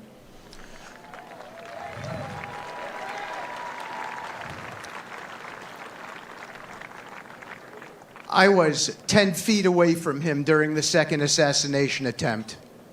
Amidst the chaos, President Trump stood tall. He didn't flinch or complain, not one bit, away from him during the second assassination attempt. Amidst the chaos, President Trump stood tall. He didn't flinch or complain, not one bit. He chose strength, not for himself, but for us, for me that day, his friends, his staff, and for every American who believes in this country. That's who Donald Trump, my dear friend, is.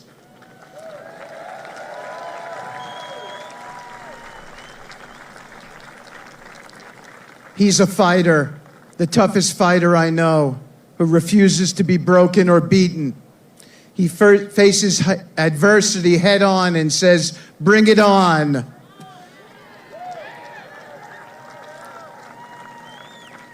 At the Republican National Convention where I spoke, I shared a side of the president many do not have the luxury of seeing: his empathy. While the media paints him as tough, they don't show how deeply he cares. He feels the burden of every challenge this country faces and understands the struggles of everyday Americans. I'll never forget when he reached out to me after I lost my son, Andrew. He wasn't just the president. He was a friend, offering comfort and ensuring we weren't alone. That's the kind of leader he is, the kind we need more than now than ever, the kind who came here today even though he lost his own life on this very stage, but he was not going to be deterred. Today we stand at a pivotal moment. In the wake of the Iranian attack, our nation stands at a crossroads. The world watches to see who will step up to lead us. We need a leader who understands the gravity of this moment, who embodies strength in action, not just in words. President Donald Trump is that leader.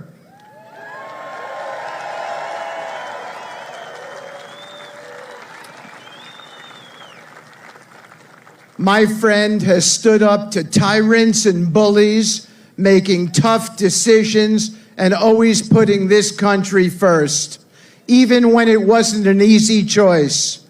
That's why we need him more now than ever. This isn't about politics. It is about the soul of our country.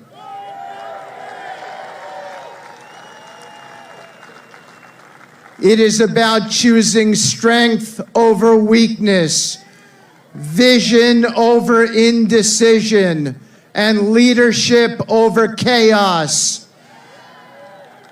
We are living in a time that demands greatness. As Abraham Lincoln once said, you cannot escape the responsibility of tomorrow by evading it today. President Trump understands that he is the most consequential president in the history of this country. He knows that leading this nation is about taking responsibility for our future, ensuring our children and grandchildren inherit a country that is safe, prosperous, and free. Behind the headlines and the political battles is a man who wants to see America thrive. He believes in every fiber of his being that this country is still the greatest nation on earth and that her best days are yet to come. So as we face this pivotal moment in history, ask yourselves, who do you want leading this country when the enemies of freedom threaten our way of life?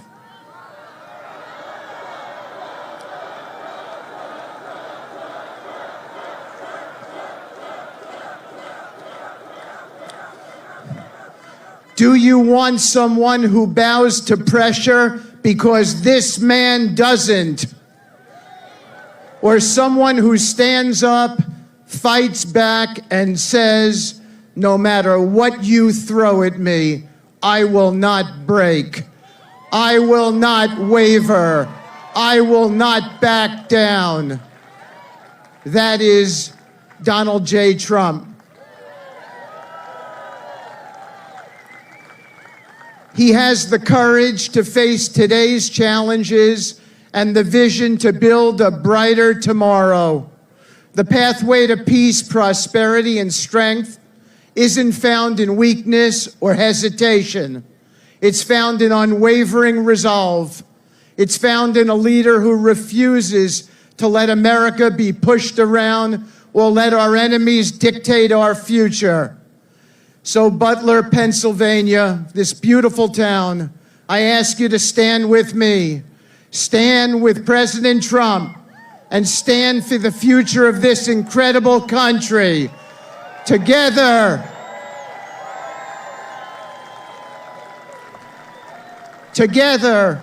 we will overcome every obstacle and make sure America's best days are still ahead. Thank you. God bless you all. God bless President Trump and his family, and God bless the United States of America. So that was Steve Whitcomb, I believe is his name. He's Trump's buddy. Lots of money, lots of cash. And he's also one of Trump's golfing buddies, and he was on the course with Trump when the second guy tried to take him out. So in case you notice, this is live, and I had a wardrobe change just to let you guys know. Yeah, I told you I have one. There it is, right there. Okay, I got one. It just doesn't fit well, so I put it on so you guys know I represent. I'm fully representing Trump. It just sits on my head like a Christmas ornament. So looking to see who's coming up next. This is going to be Eric and his wife Laura. As they take the stage, they're walking out. Let me move that comment so you guys can see. Eric and Laura Trump. And this feed coming directly from Trump, it doesn't go live until they begin speaking at the microphone. So as soon as she starts or he starts speaking at the microphone, then it'll pop in and you will hear them. I wonder if Donald is going to be there with Kimberly Guilfoyle. We're in Connecticut. Hold on, I'll get to that in a second. All right, here we go. Pennsylvania.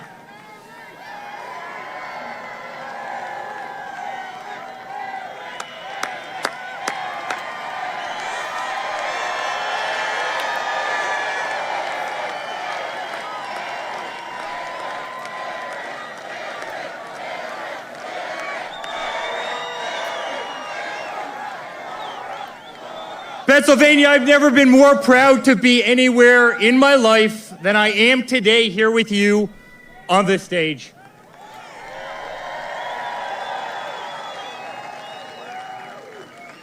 This is a big family. They tried to take away someone we all love, and they did take away someone we love in Corey, an incredible man. His family's backstage. It's heartbreaking. It's heartbreaking. They've tried to get my father every single second since he went down that golden escalator. Laura and I have witnessed it every single day. They tried to smear us. They tried to bankrupt us. They came after us. They impeached him twice. They went after his Supreme Court justices. They weaponized the entire legal system. The Russia hoax, the dirty dossiers. You remember every single one of them. Far left AGs, far left DAs in every far left place in this country went after my father. They tried to pull him off the ballot in Colorado. They tried to pull him off the ballot in Maine. And it has not worked.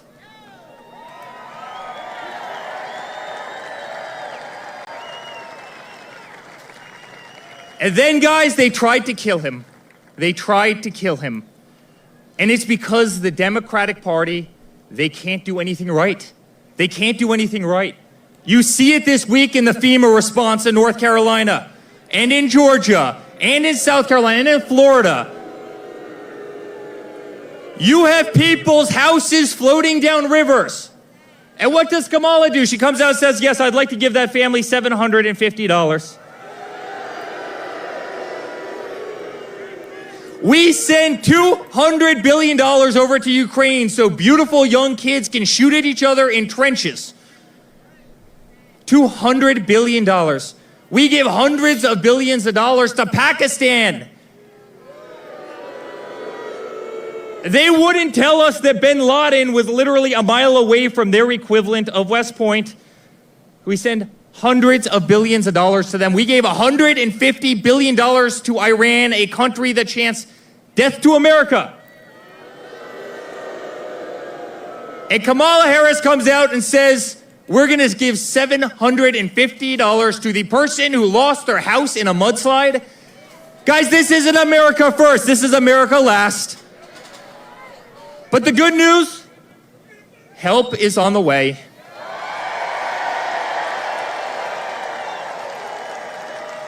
And help is on the way from the bravest person I have ever met in my entire life. My father's been the greatest father a person could ever have. He's been an inspiration to this entire country. And he was an inspiration here in Butler when he stood up with blood running down his face and said, fight, fight, fight.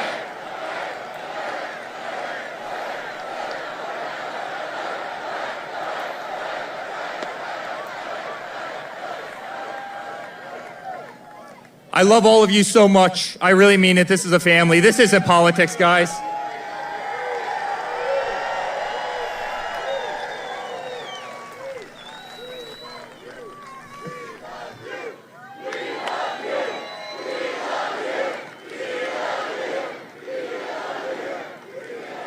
Guys, this isn't politics. This isn't politics. This is a movement of absolute love of hundreds of millions of people who want to save the United States, who want to keep our country number one at absolutely everything we do.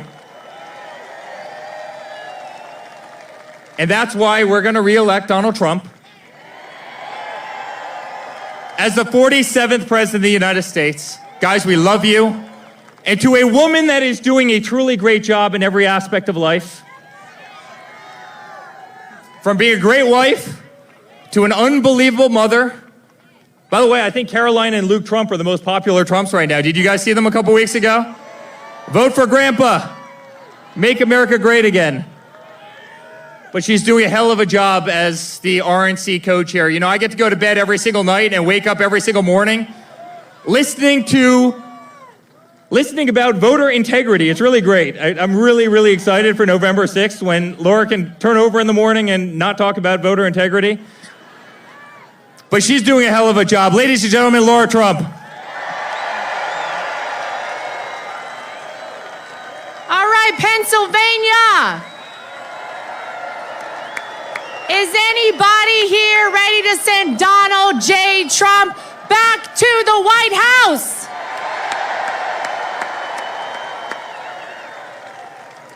Well, we're 31 days away. 1 month from right now, as Donald Trump always says, will be the most important day in the history of America, because this is a pivotal moment for our country. And I don't even have to tell anybody that here. We can all feel it. This is no longer a fight between Republican versus Democrat, left versus right. It is good versus evil. And good is going to win this battle, ladies and gentlemen. And if you had any question whether God exists and he performs miracles, we got our answer here on July 13th, right here in Butler, Pennsylvania. He spared Donald Trump's life because he was not finished with Donald Trump. And he did it not once, but twice. And I've said it time and time again, but now you feel it more than ever. Donald Trump was made for such a time as this.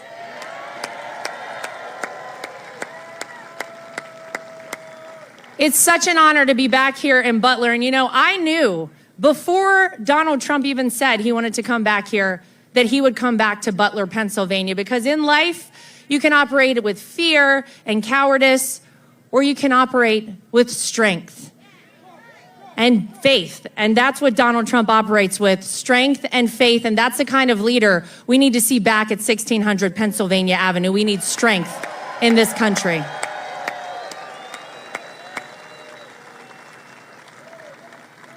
And Eric's right. I've been doing a little something with making sure that we have free, fair, and transparent elections, and that only legal citizens are voting in our elections here in the United States of America. That's okay. It's been the #1 focus of the RNC since I took over alongside our chairman, Michael Whatley, back in March. We have had a big goal of recruiting 100,000 people to volunteer as poll watchers, poll workers, legal experts on the ground. And we said, I don't know, 100,000 is a lot. I'm happy to report that we have trained 200,000 people across this country to do that. So our message is very clear. If you are a person who is considering cheating in our elections, we will find you. We will track you down and we will prosecute you to the full extent of the law. And if you're an illegal citizen voting in our election, we'll track you down and prosecute you to the full extent of the law, and you're leaving this country. How's that sound? Don't do it. It's not worth it. But real quick, before I go, is everybody in this crowd registered to vote? Well, it could be that you've heard of someone who's been doing so much voter registration right here in Pennsylvania. His name is Scott Pressler. Oh, wow. And he has done an incredible job. We have flipped Bucks County and Luzerne County from Democrat to Republican in terms of voter registration. And I would like to invite my friend Scott Pressler to come up and say a few words to you folks, if you would welcome him, Awesome. please, to the stage right now. Wow, they're going to recognize Scott Pressler. Awesome.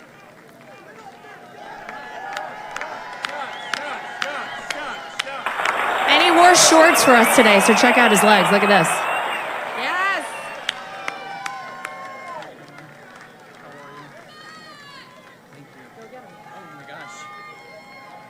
I wish I didn't wear shorts today. Mom and Dad, I honor you on the stage today, Captain Robert Pressler and my mom, Carol Pressler.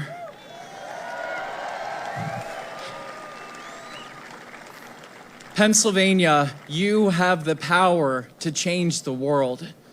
Pennsylvania wins the White House, and so please, I ask you today, please check your voter status, make sure you're an active voter registered at your current address, and please visit vote.pa.gov and register to vote today.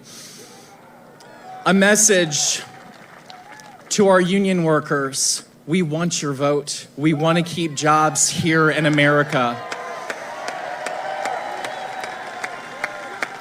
To our beautiful Amish and Lancaster and across the state, we will protect your raw milk, your dairy, your farming, your school choice, your religious freedom, your ability to afford to have 10 beautiful children per family.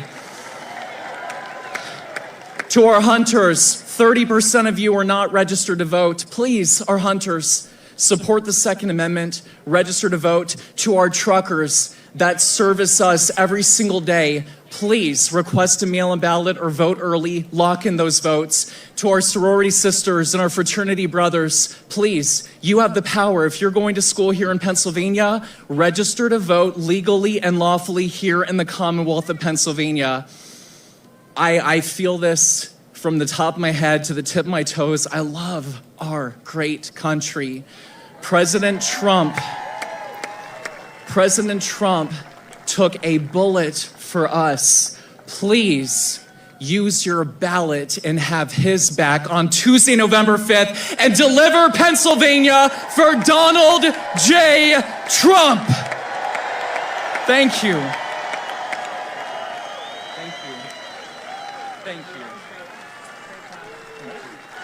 All right, before we go,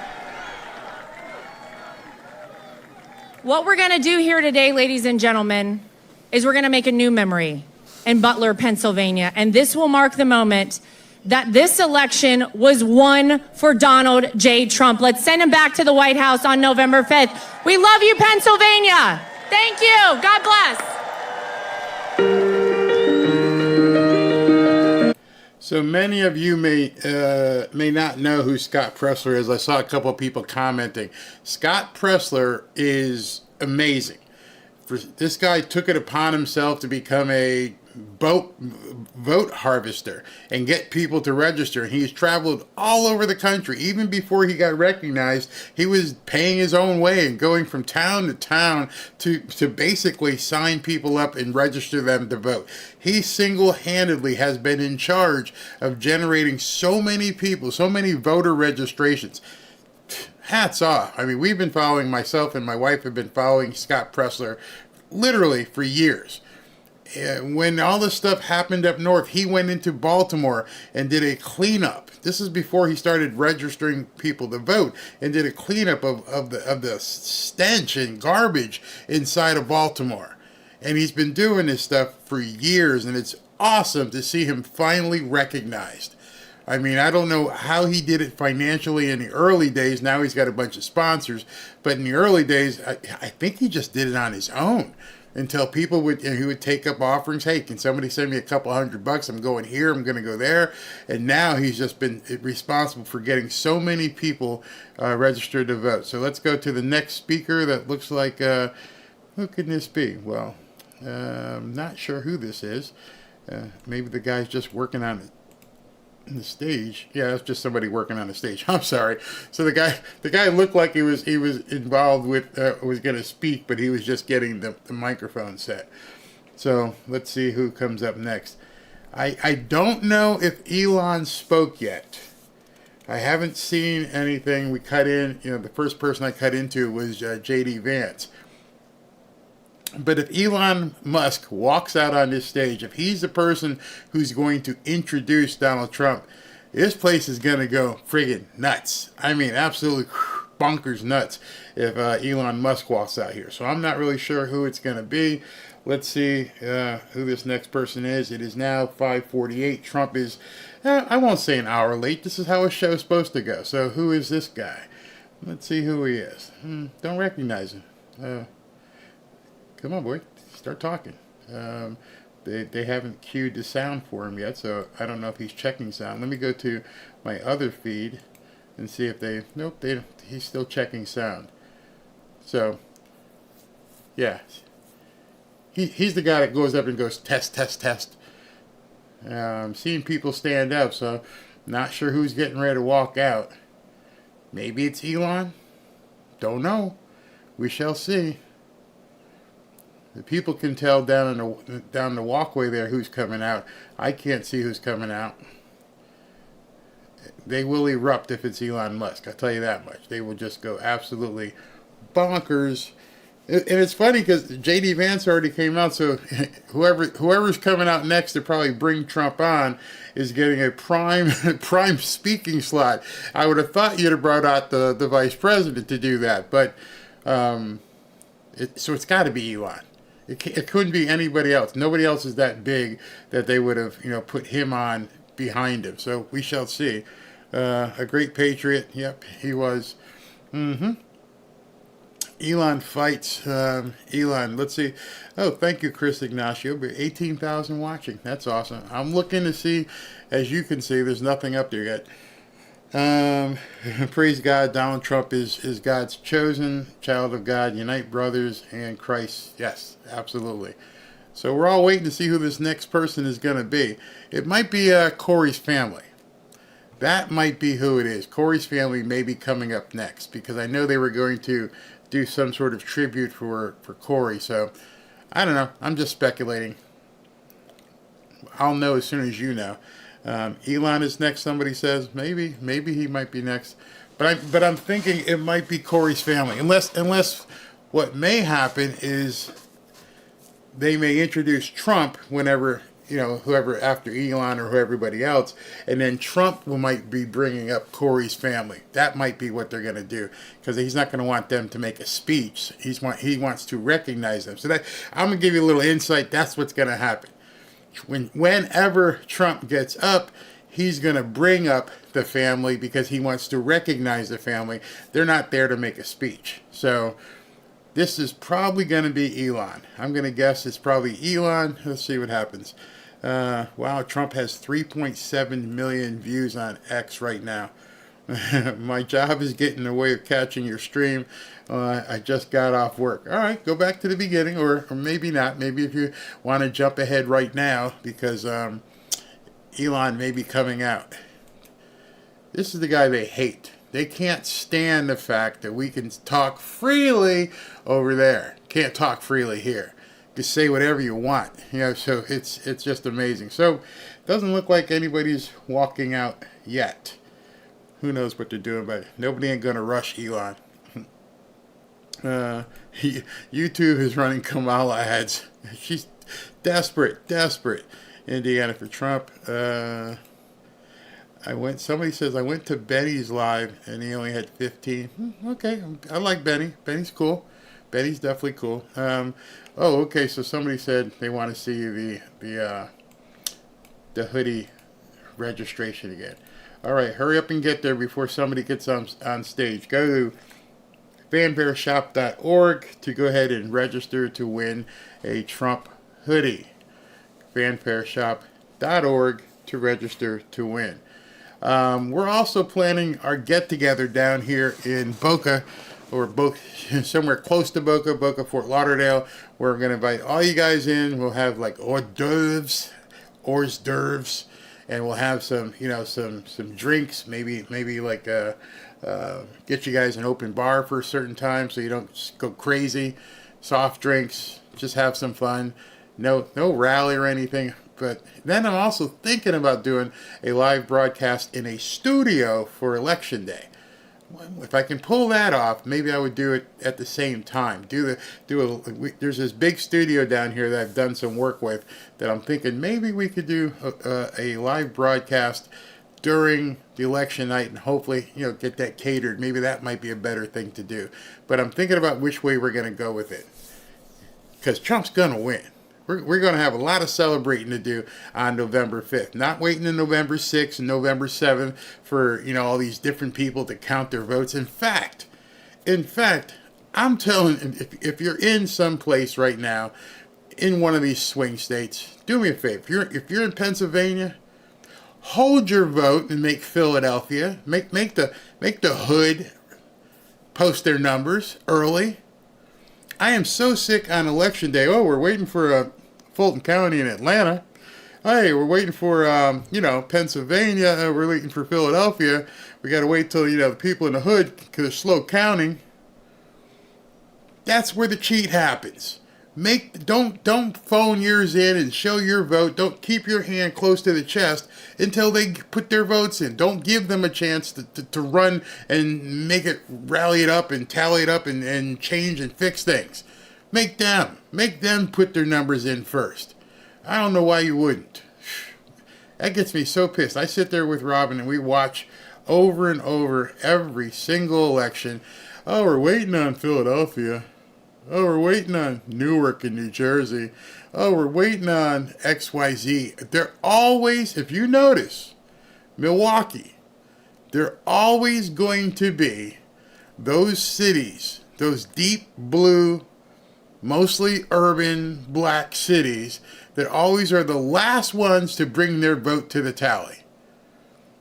Why is that? Well, we all know why. In the silence of our grief, My fellow Americans, our movement is far from over. In fact, our fight has only just begun.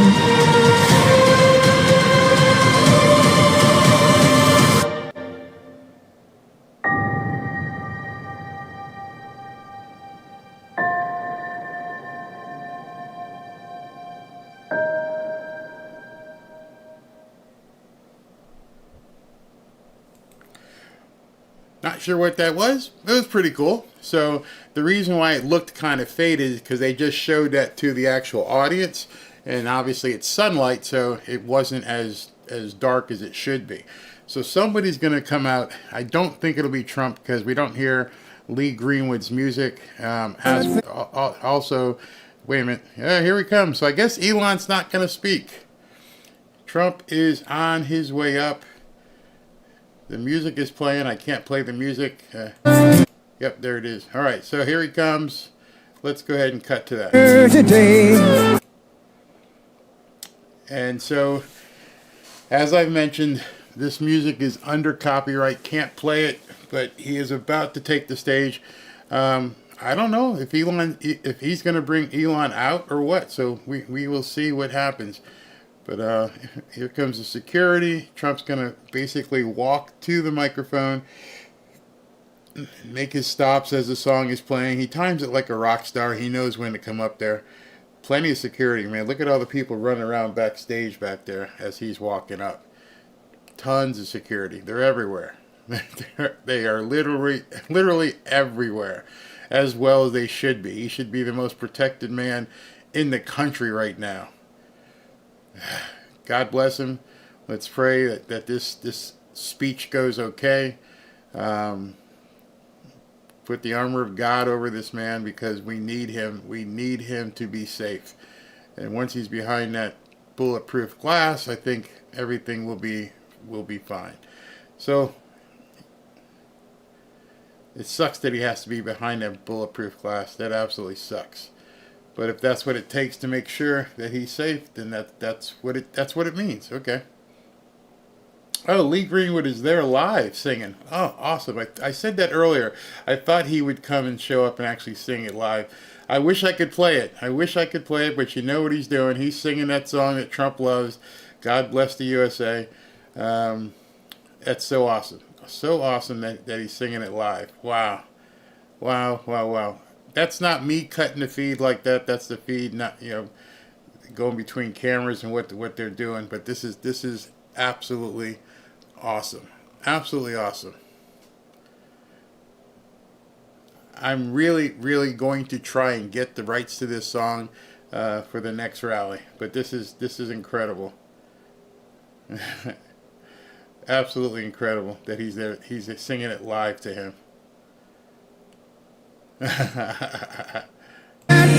Yeah, he's singing it. And he's actually singing it, not like Frankie. Oh, boom! Not singing it like Frankie Valli with the fake lip syncing. He's actually singing the words to his own song. Incredible. That's absolutely awesome. All right, here we go. Still playing it. Ah, nice. A salute. Very, very good. All right, here we go. Imagine the emotion this guy's going through. I couldn't even imagine. No, I can't even imagine. Last time you were standing there, somebody tried to kill you. Somebody tried to put a bullet in your head.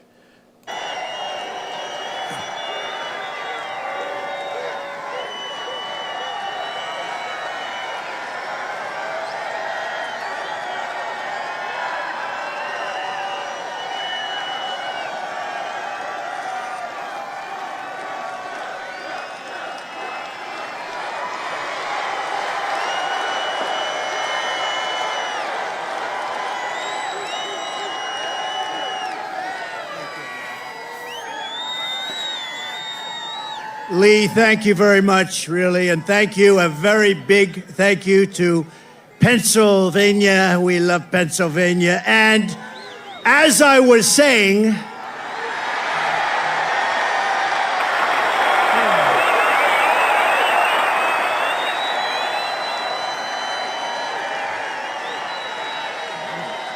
oh, I love that.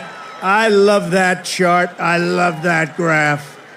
Isn't it a beautiful thing? But also beautiful because look at the number. That's the day I left office. It was the lowest Border Patrol, the lowest it's ever been. Illegal immigration. Today it's out of control. But I love it for other reasons too. You know that.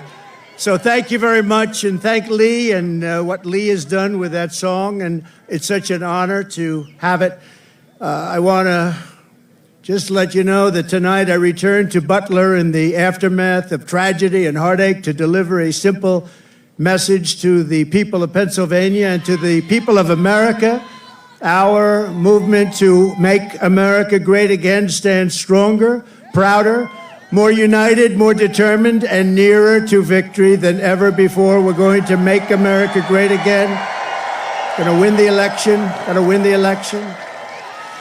And to all Americans, whether you are Republican, Democrat, Independent, Conservative, or Liberal, or you have no label whatsoever, it makes no difference. Our movement, it belongs to you. It belongs to our country. It belongs to our country. And together in just 1 month, we are going to usher in a new golden age of American security, prosperity, sovereignty, and freedom for our citizens of every race, religion, color, and creed. Exactly 12 weeks ago this evening on this very ground, a cold-blooded assassin aimed to silence me and to silence the greatest movement, MAGA, in the history of our country. MAGA. We love MAGA. For 16 harrowing seconds during the gunfire, time stopped as this vicious monster unleashed pure evil from his sniper's perch, not so far away. But by the hand of providence and the grace of God, that villain did not succeed in his goal, did not come close. He did not stop our movement. He did not break out our spirit. He did not shake our unyielding resolve to save America from evils of poverty, hatred, and destruction. Yet we are here this evening in record numbers. This is a big crowd. This is a big one. This is a big one. Not only to mark the triumph of American spirit, but over, and you know that this is really, truly, in the truest sense, spirit over evil and adversity, but also to pay tribute to some of the best and bravest we have ever known. This field is now a monument to the valor of our first responders, to the resilience of our fellow citizens, and to the sacrifice of a loving and devoted father, a really great man. You know that. Forever afterward,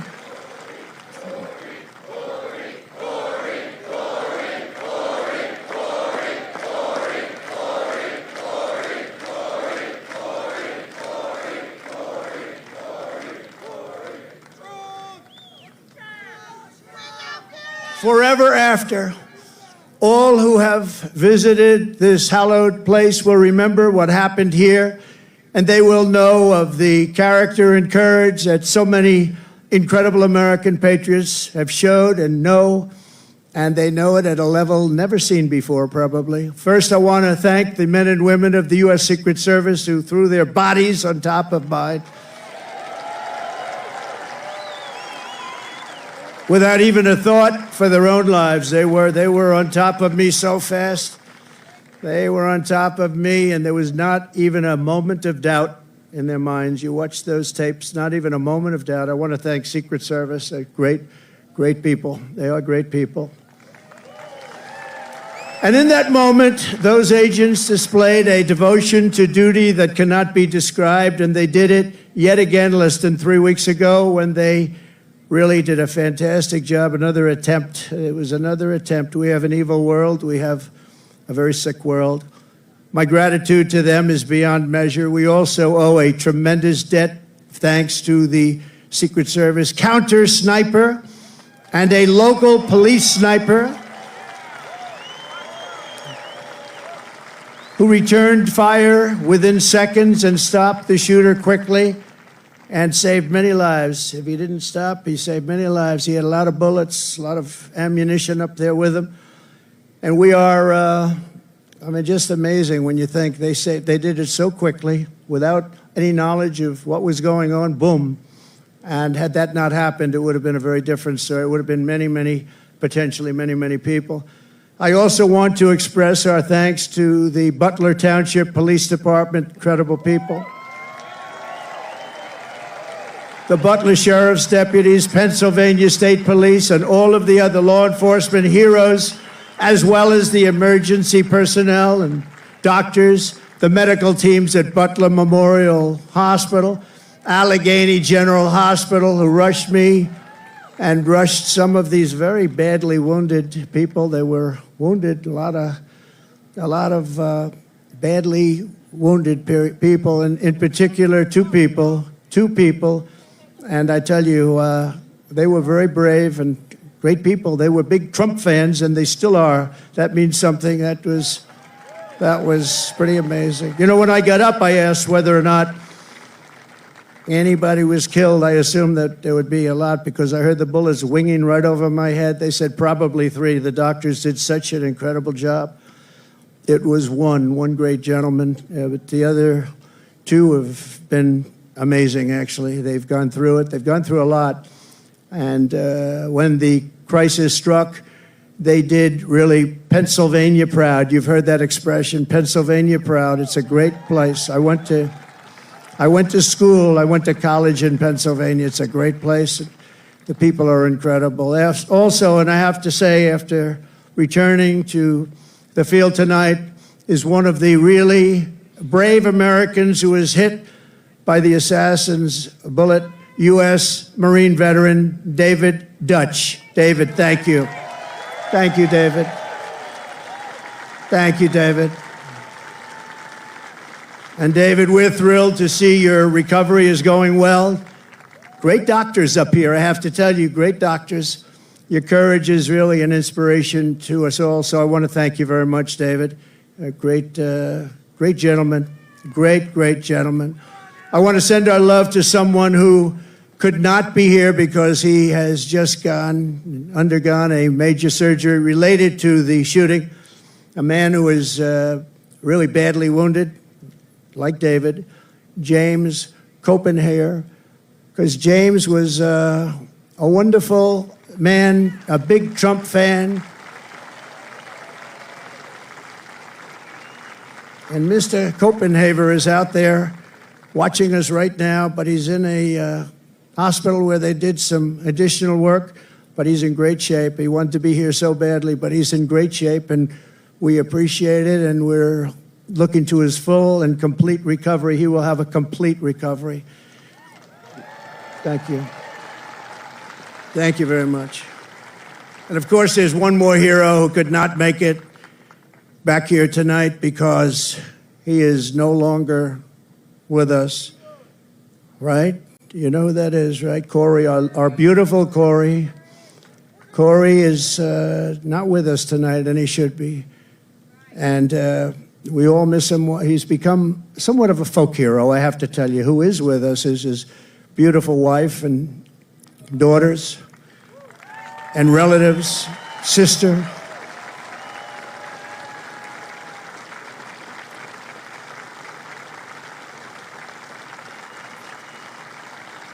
Please, where are you? Where are they sitting?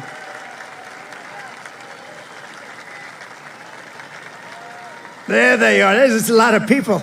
It's not easy to find people in this audience. Goes back further than you can see. Thank you very much. Thank you very much. Thank you very much. Great family, a great, incredible family. And he loved you a lot. And, you know, his wife said something very beautiful. The public, a lot of people, all of us, a lot of people have been very generous. And she said, I'd rather have my husband. That's a good thing to say. That's a good thing to say. I'd rather have my husband. Corey Comparator was an incredible husband and father, a devout Christian, a veteran, and a proud former fire chief, very respected within the town. Everybody knew him. Few men volunteered to run into fires, but Corey was one of those who did. He ran into fires. I spoke to people that were with this guy would do anything. He was brave, right? Brave guy like you. And he was also a protector who put his life on the line for others, and he loved doing it. And when the sound of gunshots pierced the air on that July evening, Corey leapt into the fire one more time. In his last seconds of this earth, he threw himself on the top of his wife and daughters. He didn't want them hurt. He threw himself. He said he knew what was happening. He didn't want them hurt. And he was hit hard. He was hit hard. And he gave his life to shield their lives. Every father and husband in America hopes that if the time came, we would have what Corey had. Tremendous courage, tremendous guts, and he wanted to protect his family, and he did protect his family. At this time, it is 6:11, 12 weeks to the minute that the shooting began. I would like to ask everyone to join me in a moment of silence.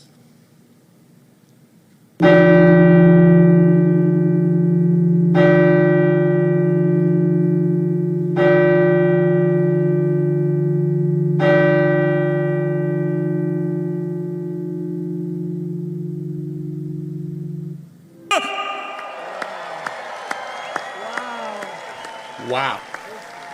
Wow, wow, wow. Simply amazing. Amazing. I'll take the spanking from YouTube. Too bad. Now that is what you call a voice. One of the greatest opera singers in the world, and Christopher Macchio, who's truly a great talent, is going to be back when I leave, and I'm going to stay backstage watching every song. He's going to sing 3 or 4 great songs, Nessa Dorma and others. And so I wouldn't leave your seat too fast when we're finished today, but this is in honor of 3 great people, actually, 3 great, and in particular, Corey. And we appreciate it, but that is a real voice, isn't it, huh? That's not... What do you think, Mr. Future Vice President? Pretty good, right? I don't know if you could do that, JD. I don't know. I don't think JD can do that. In the face of murderous hate, Corey answered the most selfless kind of love. We are joined this evening by Corey's incredible widow, Helen, his 2 precious daughters, Kaylee and Allison, and his sisters, Kelly and Dawn. Thank you so much. Thank you so much. This is an incredible tribute. This is a tribute like no other, and he deserves it. To Helen and the entire family, I can only begin to imagine the depths of your grief, but I want you to know that just like you, we will carry his memory in our hearts for as long as we live. Everybody in this stadium and everybody that was there on that tragic evening, we are thinking about Corey. We think about him a lot. I know he's looking down on us right now from heaven, smiling at his beloved wife and daughters and his mother, Karen, and his entire family. And he's with you, and he's going to be with us for a long time because, some people just don't die in vain, and what he's left behind is incredible. And so, God bless you, Corey. God bless you. Thank you very much. God bless you. I just one little story. Helen told me that on the day that they came to the rally, Corey was really excited because somebody gave him great seats right up front here with the people from North Carolina, the ladies from North Carolina. This is their 227th rally. I don't know what's going on with them. Those beautiful ladies. But they always seem to have good seats.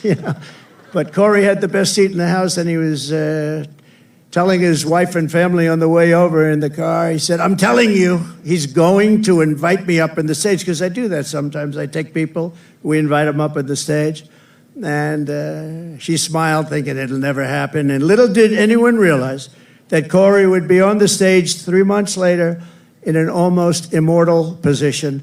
And that's where he is today. He's on the stage in I think it's a truly immortal position. So the love that he showed on that day and throughout his life is the love that sustains the entire movement, love that our families have, and it's love of our communities and love of our country. It's a force more powerful than any hatred and malice, because even in the darkest hours it shines forth as a guide, and it guides us like nothing could ever guide us. It guides us really like a candle in the night. And so it's love like Corey's that is joining us to save our country, that's going to heal our country, and that is going to reunite our country as one nation under God, indivisible, with liberty and justice for all.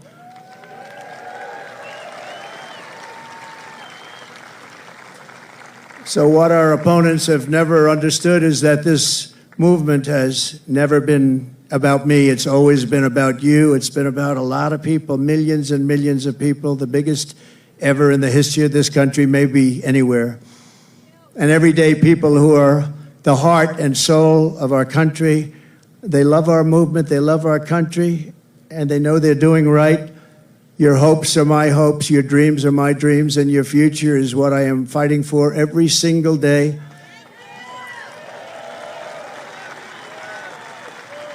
And now I have a great companion in J.D. Vance. How good was he the other night? How good?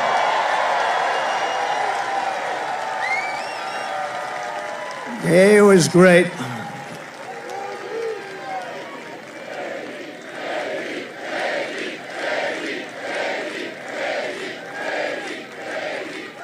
He was great.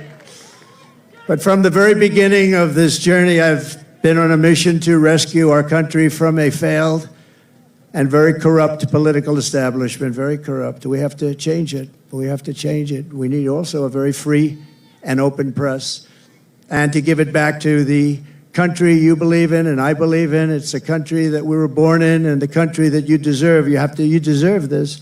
In that mission, I will never quit. I will never bend. I will never break. I will never yield, not even in the face of death itself. And I believe that every citizen deserves an America with a grand, very, very grand ambition, great opportunities, and limitless. We just want limitless potential. We want an America where you can get ahead and be proud of life and provide for your family in a really decent way, where we don't have crime. We have a fabulous military to protect us from evil. Everything has to be the best. We have to have the best schools. We have to have strong borders. We don't want bad people coming in and hurting us. We don't want to have open borders, do we? You deserve a government that protects and respects its own citizens, that defends your sovereignty, your security, and your dignity and your freedom. You deserve a nation that builds things, again, makes things better, that aims for the stars once more and that once again commands respect, and we want to get respect like we had it 4 years ago. The entire world respected us. They respected us. They respected us more than they've ever respected us, and now they laugh at us. We can't have them laugh at us, can we? Above all, you deserve leadership in Washington that does not answer to the lobbyists, to the bureaucrats, or to the corrupt special interests, but answers only to you, the hardworking citizens of America, of which there are a lot of them.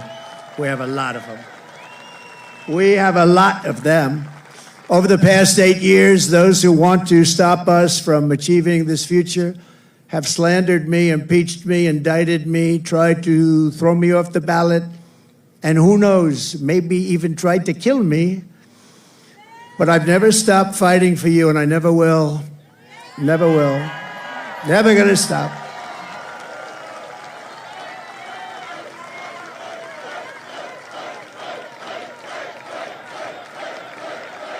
Thank you. Thank you.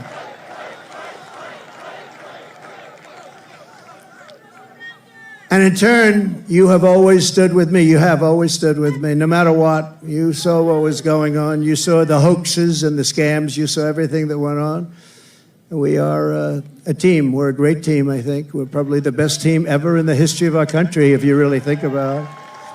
We've fought together. We have endured together. We have pushed onward together. And right here in Pennsylvania, we have bled together. We've bled. We've had 3 people that really got hit hard. 2 of them made it. Great doctors, great doctors. They weren't supposed to make it. I wasn't supposed to make it. People said, my great doctor at Butler said, "Sir, you're the luckiest man alive. This would be a good time for you to go out and buy a lottery ticket." I've never seen anything like.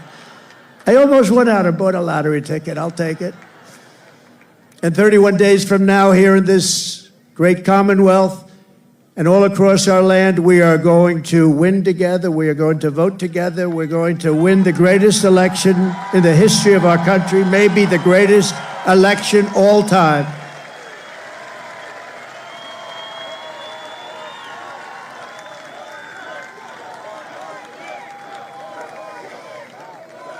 After we all have been through all of this together, nobody's gone through what we've gone through. Nobody. Because I go through it, you're going through it too.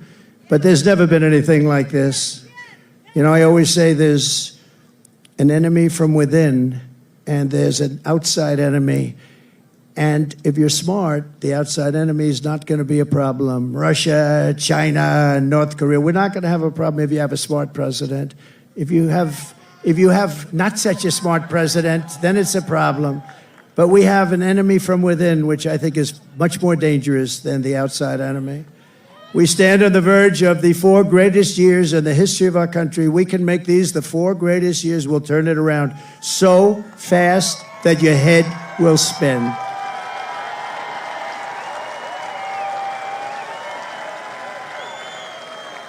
With victory on November 5th, we are going to redeem America's promise and unlock the extraordinary future that is just within our reach. It is now within our reach. Think of it, 1 month from today, 1 month. We got to get there. We got to get there. They'll drop all sorts of bombs. They'll be hitting you, JD. They'll be hitting me. These people, they'll hit and hit. But I think we've almost become immune to it, haven't we? We've become immune to it. You got a little dose of it, a couple of little doses. No, that's the only way.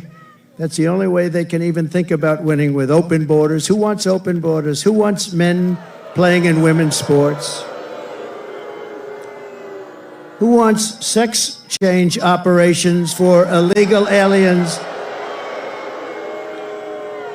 in holding bins? No, I don't think so. We will begin a new era of soaring income, skyrocketing wealth, millions and millions of new jobs, and a booming middle class. We're going to boom like we've never boomed before. And we're going to unleash a manufacturing renaissance right here in Pennsylvania, including fracking like we've never fracked before. We're going to frack, frack, frack. You know, our opponent said, there'll be no fracking, no fracking. We'll never frack, we'll never frack. Then she started seeing poll numbers, by the way. And by the way, speaking of poll numbers, do you mind if I mention poll numbers? Because I only mention them when they're good. I never mention it. But one that's hit me really amazingly, Rasmussen, very highly respected poll. JD, it just came out. I don't think you heard this one, but this is a shocker. You know, they always say the Democrats will win the Hispanic vote, but we've been creeping up rather rapidly. And Rasmussen is one of the most respected polls. I mean, Republicans would get 4, 5, 6, 9, 10%. They just came out with a poll, 62% for Trump.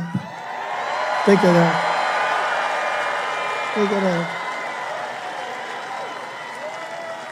And 34% for Kamala. I don't usually use her last name because nobody knows who I'm talking about. I go, Harris, Harris. They say, who's Harris? It's happening all the time. Who's Harris? And we can't find out who she is because if we do, our country is going to be in big trouble. We will live in a very beautiful city or town that are safe and clean with borders that are sealed and secure. And again, we want people to come into our country. We all want that. We need that. But you know what? We want them to come in legally. They're going to come in legally and love for our country. And America will once again be strong and confident and free. And we're going to have that. We're going to have it strong, confident, and free. That's why I'm here today. You know, I could right now be having a beautiful life. I don't have to be here. I could be on a gorgeous beach someplace. I have such nice property. I could be in Monte Carlo as an example, but I'd rather be in Butler with you. I would rather. I'd rather be in Butler. And I think JD would rather be in Butler, JD.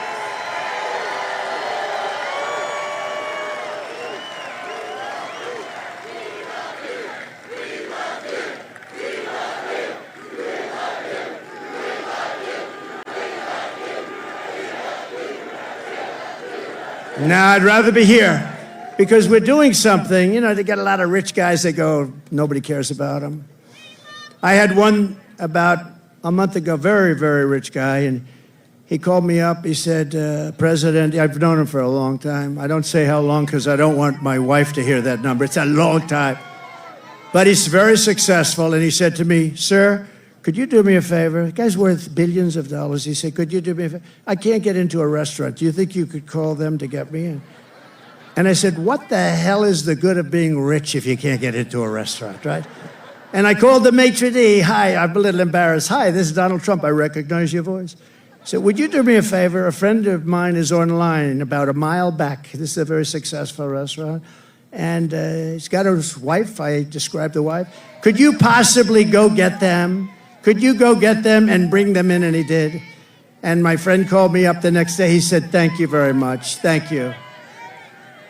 Oh, doctor, please. Doctor in the house. Thank you. Thank you. Thank you very much, doctor. Yeah, thank you. Take your time, doctor, please. We got plenty of time, right? We got a lot of time.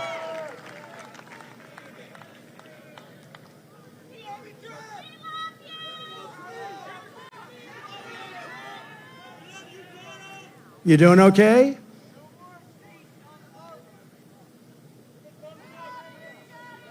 Take your time.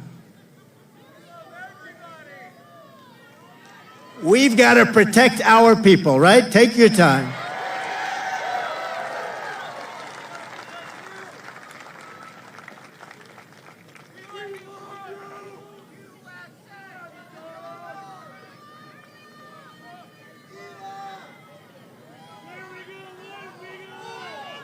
It's all right, doctor. Go ahead.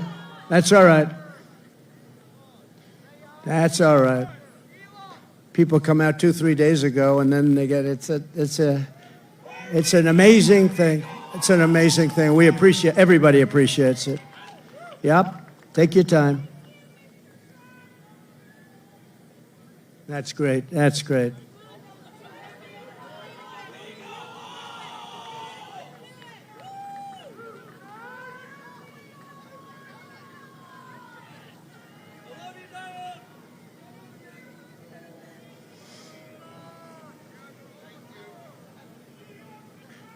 Do we have the greatest people in the world? We have the greatest people in the world. First responders, thank you very much.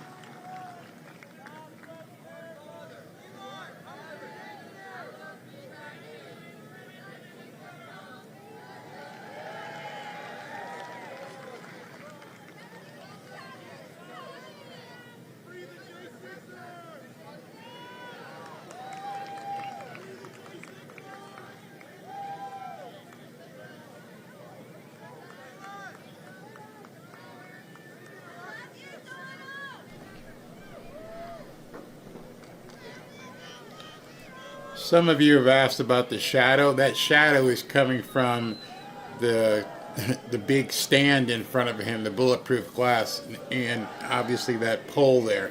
So there's nothing anybody can do. They probably didn't realize he'd be on so late. So.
Wow.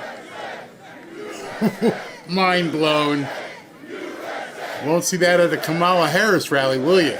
You won't see this on the news either. The entire crowd just sang the national anthem. Incredible. Absolutely incredible. Don't know what to say about that.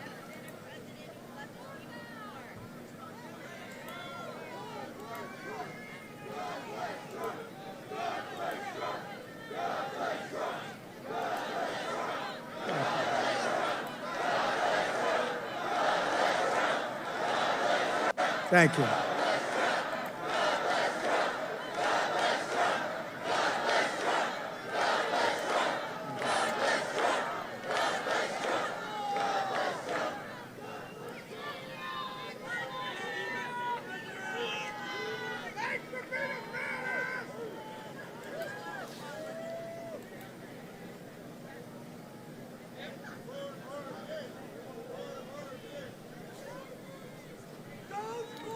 Actually, that shade is from the teleprompter.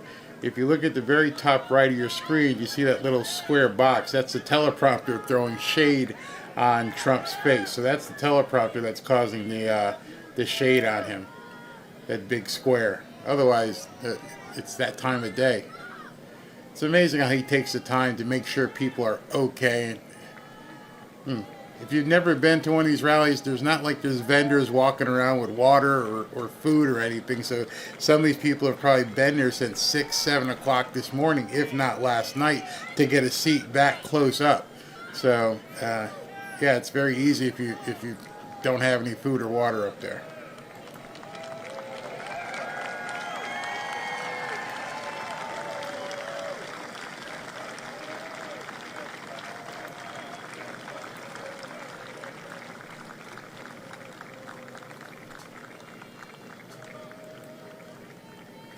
Thank you, Doctor. Great job. Thank you very much.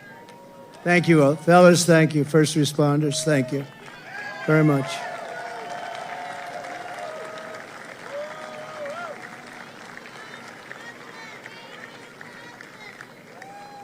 People are here for a long time, and we appreciate it very much. And so sometimes that happens. A lot of times that happens, actually. But she'll be great. You watch. So 12 weeks ago, we all took a bullet for America, and all we are all asking is that everyone goes out and votes. We got to win. We can't let this happen to our country. We can't We can't take another 4 years like this. We won't have a country left. We're not going to have a country left. And all of this will be for nothing if you don't get out and vote. It will all be for nothing. We will have talked about it, and if we do it, it'll be the greatest achievement, I think, in the history of politics for all of us for this age. Because we're going to change our country around and fast. We're going to do things that nobody thought were possible. We're going to do them fast. So Pennsylvania, it's time to stand up for America and a time to save our country. This is really about saving our country. It's never been like this. When you look at the crime, look at the crime. Look at the people that are coming in, murderers. 13,099 murderers let in over the last short period of time. Murderers that have been released from penitentiaries, prisons, jails, released into our country. Crime rates all over the world are down. They're taking their gang members and their criminals, they're taking their people in jail, and they're releasing them into our country. We can't have it. You know, we just can't have it.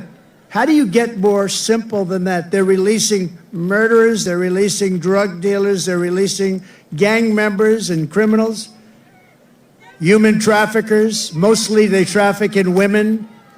And they're releasing them all into our country, and they're emptying their jails, and their crime rates in Venezuela are way down because, you know, but it's not only in South America, it's all over the world, in Africa, the Congo. There are a lot of people coming out of the Congo in Africa. They're coming out from Asia. They're coming out from the Middle East, Yemen. They're coming out from Yemen. A lot of people coming out of Yemen.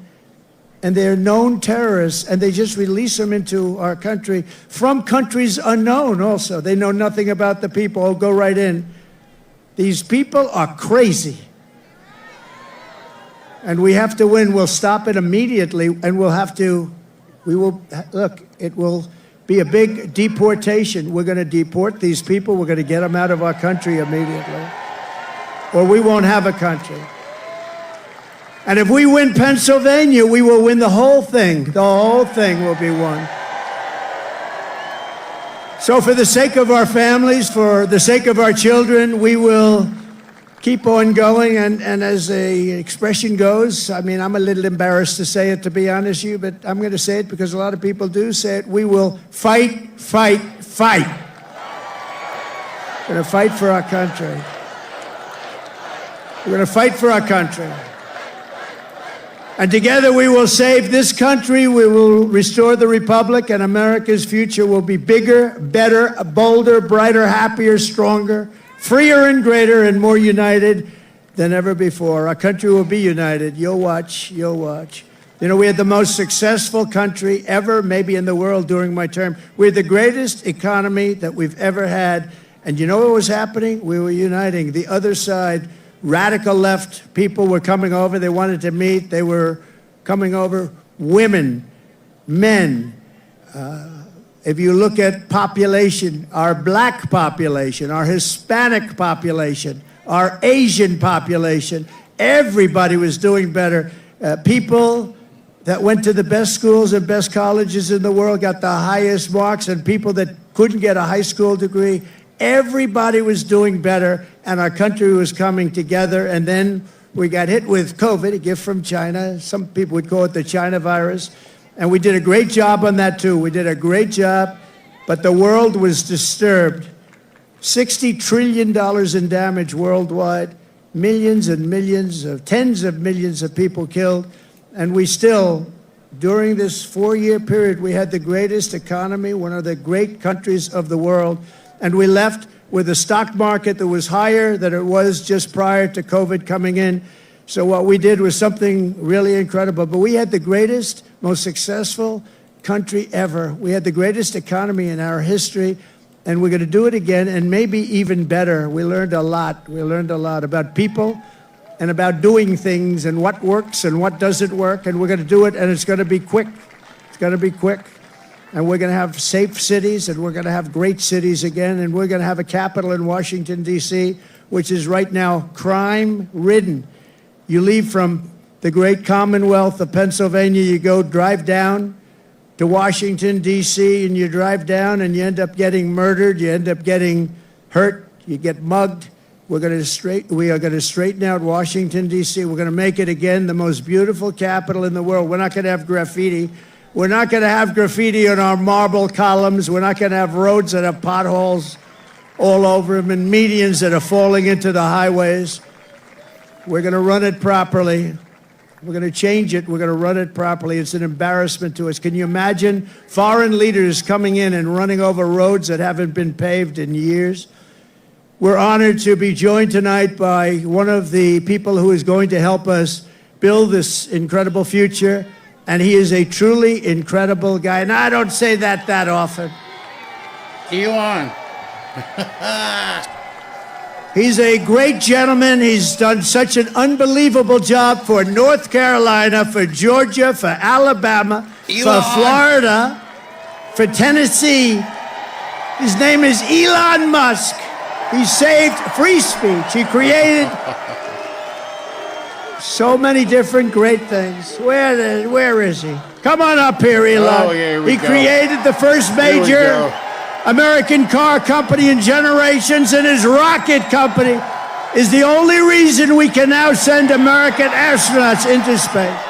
Come here. Take over, Elon. Just take over.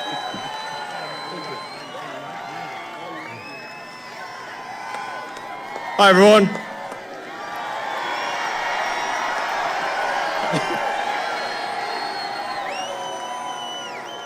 As you can see, I'm not just MAGA, I'm dark MAGA.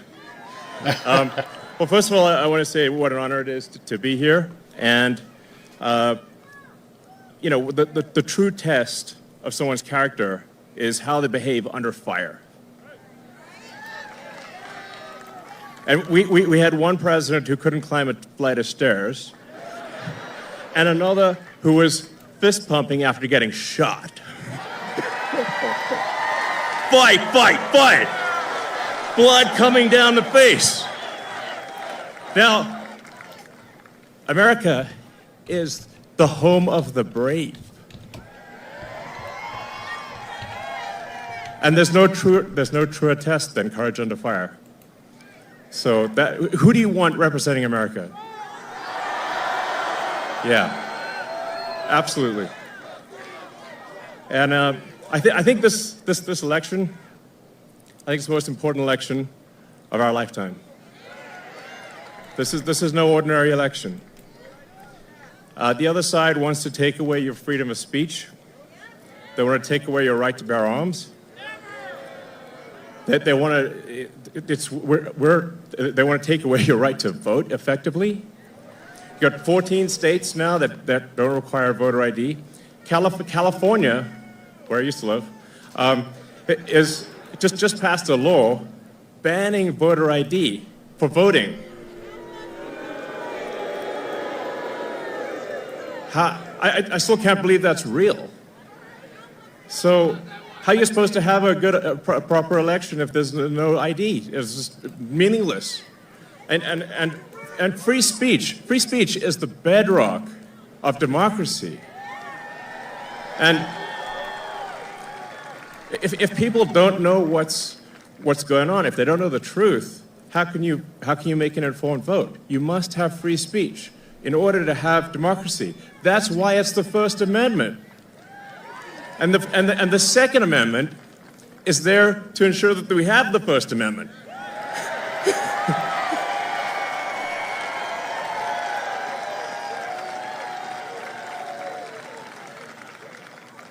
President Trump must win to preserve the Constitution. He must win to preserve democracy in America.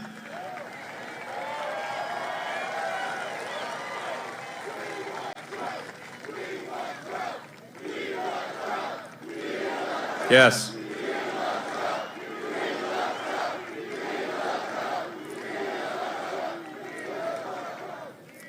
This is a must-win situation. Must win.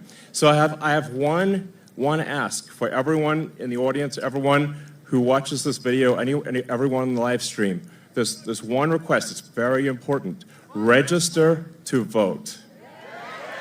Okay?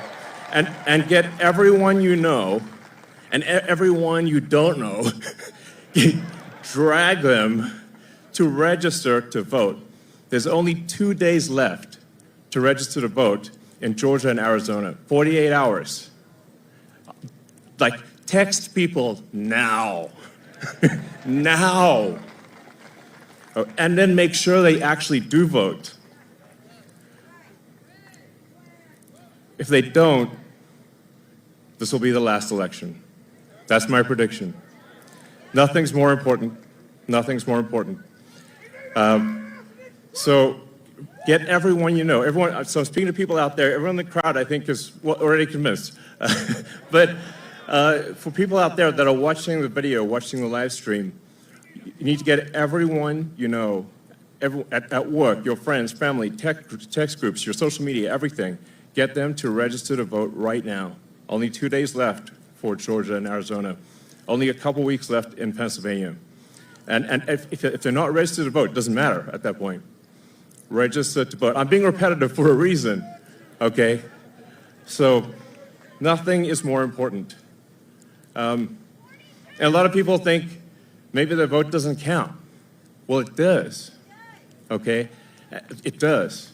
It matters. And this election could be decided by 1,000 votes, 500 votes. A tiny margin. So get everyone you know to register to vote. I believe that's swapthevote.com. I believe that's the site. And double check that your registration is good. Don't take it for granted. I'm just being repetitive about this point because it is the one takeaway, more than anything, that will matter is getting those registrations and then getting everyone you know to actually vote. That is what will decide this election, especially in Pennsylvania.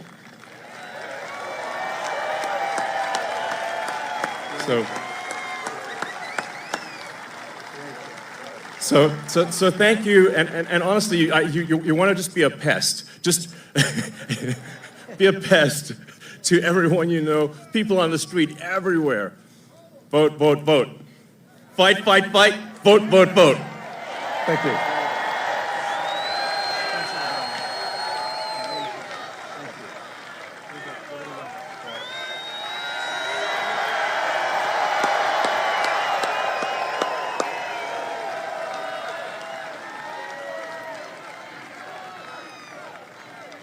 What a great guy. And he'd rather be making rocket ships, because he'd really rather do that. Nobody better. I think he's got 90% of the rockets that go up. But Elon, thank you very much. Incredible, incredible. What he says is true. What he says is true. You know, we're all having fun here tonight, but if we don't register and if we don't vote, we're just going to look upon this as another sort of nice day in our life, but it won't even be a nice day. We're going to look back and we're going to say, wow, it's a lot of time, a lot of effort. We got to win. If we don't win, it's, as he said, it's just not important. We have to save our country, so you have to get out and vote. You got to get out and vote. You got to get your friends and vote because, you know, they play a lot of tricks, this particular other side. Elon's a very nice guy. He doesn't want to say it, but they play a lot of tricks. We can't let it happen. We can't let it happen again. We can't let it happen. And one thing, they showed us how bad they are. They showed us how bad a job they do. So that's one thing we got from this 4 years. They've done the worst job. That's the worst president in the history of our country. It's the worst vice president in the history of our country. And if you watched over the last couple of days, they are doing, this is a Katrina for them. This is one of the worst, they say it's the worst job ever done on helping people through the ravages of a hurricane. And they're watching, she's out there campaigning in San Francisco, a place that she ruined, okay? She ruined San Francisco. She ruined, think of this, she ruined San Francisco. She was the worst DA, and she ruined the state of California, and now she wants to ruin the United States of America. We can't let her do it. So I called Elon to tell him that they needed Starlink as an example. They couldn't get Starlink. I didn't know what Starlink was, I must tell you. Elon, I'm so embarrassed. I didn't know what the hell Starlink was. He loves Starlink. He can tell you every little screw that's needed, every wire. Me, I didn't know. But when I was in North Carolina and Georgia just the other day, yesterday to be exact, but they were saying we have tremendous communications, especially in North Carolina, and we have tremendous problems. We have no communication. The poles were ripped down. The wires were underwater. Houses were destroyed. Possibly 1,000 people, maybe more, will be, there's 600 people missing. Missing is not good, because you know what missing means generally. That's really bad. And they had no communication. They had literally no communication with, they called it the mainland, because the water was so crazy. It was like they were in the middle of a lake, and they'd never seen anything like it. And they said, do you know somebody named Elon Musk? I said, yeah, I happen to know him a little bit. He just endorsed me, actually. Although he endorsed me a long time ago, but he still, to me, every day is a good endorsement from Elon. Nobody's smarter than Elon. And they said, could you do us a favor? Could you help us? We're trying to get Starlink, and it's very hard to get. Most people say you can't even get it. I called up Elon. I said, North Carolina's in big trouble. Georgia's in big trouble. They need communication. They have none, because their poles have been knocked down and their wires are underwater and even dangerously underwater. But they have no communication. Elon, could you do something about Starlink, whatever the hell that is, Elon? Whatever Starlink, that's all they want to hear is Starlink. And an amazing thing happened. I got a call from one of the top people in North Carolina. I got a call from another great person in Georgia. And I wasn't finished with my phone call yet. And they got word that Starlink would be delivered to the States. I said, no. And I said, what the hell is he? What kind of a system is that? Normally, you'd have to hang up, and he'd go and call people. He did it during the phone call. What kind of a system do you have? That's why he's a very advanced. He is a very advanced person. But I want to thank you, Elon, because I got it. And I said, how does it work? 2 days later, how does it work? They said, much better than the wires. So now I'm saying, why the hell aren't they? You're going to come out very well anyway. And he also said, you don't have to pay me. You pay me someday when you get the money back. You don't have to pay me. He wanted nothing. He's a great guy. Thank you, Elon, for being here. Thank you very much. Great honor. Great honor.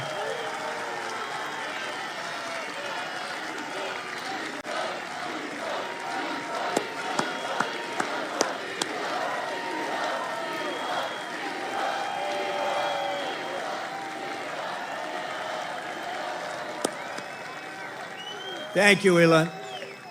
And that's heartfelt. I can't even see the end. That's a lot of people here today. We're also joined by a great gentleman, a top, brilliant student. He went to a tremendous college, and he graduated right at the top of his class. In 2 years, I didn't know you could do that. It's 4-year college. Then he went to the military. Then he came out, and he did fantastically inside the military. Then he came out. He went to Yale. Without the benefit of family ties. You know what that means, right? Without the benefit. That's pretty good without family ties. I don't know too many of those people. They had no family ties. He got in. He can't get in. And he graduated along with his wife. They're not going to have any problems with your kids academically, I can tell you. His wife and him were like the top students in the class. But he went to Yale Law School, and then he went out into the private sector, did great. Then he ran for the Senate, and he did fantastically. He won. And he's like a rocket ship. He's like one of Elon's rocket ships, the way his career is going. But you see why, because he's a really brilliant guy. And you saw that the other night in the debate, right? You saw that the other night in the debate. You know the expression they have? If that were a fight, they would have stopped it, right? So I just want to thank JD. I was always confident in that pick. And we had great people too, JD. We have every one of those guys were great. Every one of them would have done a great job. It was amazing. But we appreciate the job you're doing. And he's also very energetic. And he'll go on anywhere. He'll go on MSDNC. I say, oh, he's on that.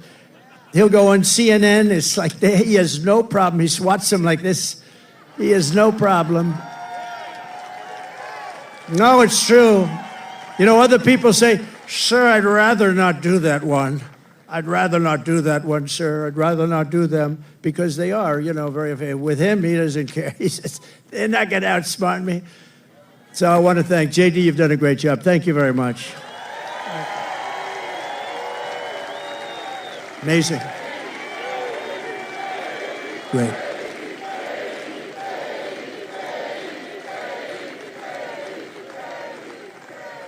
We have a lot of senators and a lot of people from Congress. I'm going to introduce a few of them that are really outstanding, and they are warriors and they're great patriots. Senator Eric Schmidt. Where's Eric Schmidt? He's around here someplace. Nice, tall, handsome guy. Thank you, Eric. What a great job you've done. He helps us so much with the Senate, and we've got a great Senate. We have to get a couple of more senators elected. I think it's going to happen, too. I think it's going to happen. We have members of Congress here. Dan Muser. Dan, where's Dan? Great job. Real warrior. These are warriors. Guy Reschenthaler. That's the hardest name in the Senate to pronounce, but I've learned how to pronounce it. Guy, thank you very much. Great. Where's Guy? Guy, thank you very much, Guy. Glenn G.T. Thompson. Fantastic guy. Thanks, Glenn. Great job. John Joyce. Thank you, John. Great. Corey Mills. He's out there fighting, too. He's out there. He is out there in North Carolina, Georgia. He's out there helping people. Mike Waltz, who's a tremendous national security asset. Thank you, Mike. Thank you, Mike. Okay, and a man who was my doctor. I got to know him as a doctor in the White House, right? And then before that, he was actually an admiral, and then he went to the White House. He was a great admiral. He was a great doctor. And I love him for one reason. They asked him in the White House, the press, the fake news media said, who is the most? He was the doctor for Obama, Bush, and Trump. That's pretty good, right? White House doctor for the three of us. He said, the press, who is the healthiest of the three? He said, definitely it's Donald Trump. There's not even a contest. And I love that guy. When he said that, JD, when he said that, I said, I like this guy. So then he said, you know, sir, he was leaving the White House. He said, you know, I'd love to run for Congress. And he ran against 28 people. They were all running for the Republican primary because whoever won that primary is going to win. I think it's a Trump plus 48. Whoever wins gets 48 points start. And not only did he win, he won easily. And now he's one of the most popular people in Congress and one of the most talented, maybe more importantly. Ronnie Jackson. Ronnie? Where's Ronnie? Where is he? Oh, good. Thank you, Ronnie. And you got a lot of talent surrounding you there. I think it's very important also. We're here for a reason, and that's to win and to honor Corey. But Corey wants us to win, too. And there's a man in the audience that's been very much a career path, a little bit like JD, a great student, great talented student, and fantastic in the military, then went out to be a tremendous success, one of the most successful people on Wall Street, actually. And he's tough and he's smart, and he's going to make sure you always have fracking in Pennsylvania. And he's going to make sure you have many other things other than fracking. You have a senator that now does nothing. He does nothing. And he doesn't fight for you. He votes with Biden, if you can believe it, like 100% of the time. But this guy, and you know, we're lucky that he does it. I don't know. He might not have done it if he had it to do again. I don't know. But I think he's just one of the most outstanding people anywhere in the country to run for office. And we're lucky that he's doing it, and he's got a real shot. He's doing very well in the polls. It's hard to beat somebody that's been there a long time, but this is somebody that's been there a long time and did nothing. He did nothing. And his name is David McCormick, and he's great, and I hope he's going to be your next senator.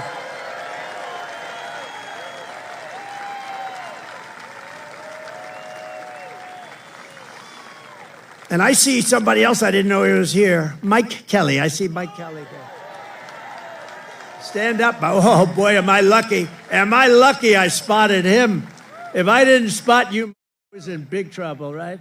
This is a man who's beloved in this state, and he's fantastic. So thank you, Mike. Thank you. We also have some terrific people from law enforcement. Butler County Sheriff Mike Sloop. Thank you, Mike. Great job. Thank you. Thank you, Mike. Thank you for your help, too, I could tell you. Thank you for your help. I can say that. Thank you very much. Butler County Commissioner Leslie Oshie. Leslie, thank you. Thank you, Leslie. Great job. RNC Chairman Michael Whatley. This guy is doing a great job. He's doing great. Came from North Carolina. We won North Carolina. He kept their cheating down to a minimum, and we were able to win it, and we were solid all night long. And he's great, but if we don't have good results by the 6th of November, I will never say that about him again. No, he's a great guy. He's working very hard. 24 hours a day he's working, I know that. And he's working mostly on Stop the Steal, because we have a lot of votes. We have plenty of votes. Stop the steal. That's why you've got to get out. You've got to get out and vote. We're going to win this thing. And the more we win it, it's too big to rig, the expression we use, make it too big to rig. At a certain point, Elon would understand this better than anybody statistically. At a certain point, their cheating doesn't matter, and we want to make it too big to rig. And we also have somebody that's very special, the co-chair of the Republican Party, Lara Trump. Thank you. Lara, thanks.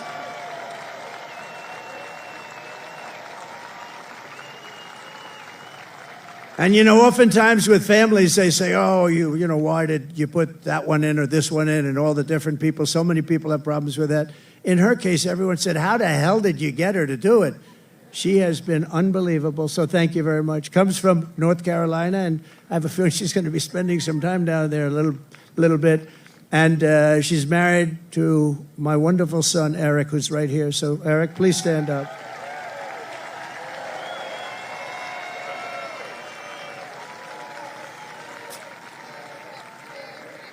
He's a great guy. Eric has a distinction. He has gotten more subpoenas than any man in the history of our country by about 10 times. Every day Congress would meet, they'd send him a subpoena. What is it about? They have no idea. But I think he's got the all-time record, and he's handled it all beautifully. Thank you very much. Thank you very much. A friend of mine, a great, great businessman, one of the most respected people, and he made a big, big contribution yesterday to Georgia and a big contribution to North Carolina. Steve Witkoff is here. Hi, Steve. Thanks. And another man who's one of the greatest businessmen in the country, he actually said that if Trump doesn't win, this country is going to go into a massive depression. Well, I don't know about that, but he has been a very good predictor, I will say that. And truly one of the greats, one of the great pickers, picker meaning stocks. He knows what he's doing, and highly respected by everybody. John Paulson. Thank you, John. Great. Great guy. And we have so many others, and I won't do it because we have to really get out of here before it gets too cold for people. But I love it much better because there's one teleprompter. Not that I use the teleprompters too much. Isn't it nice to have a president that doesn't need a teleprompter?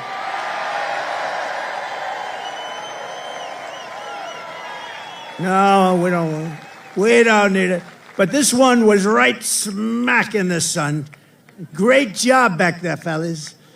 They said the teleprompters are working fine. Well, thank goodness. Did you see what happened the other day with the teleprompter with her? That was not a pretty sight. The teleprompter went off and she went off too. She didn't know what the hell happened.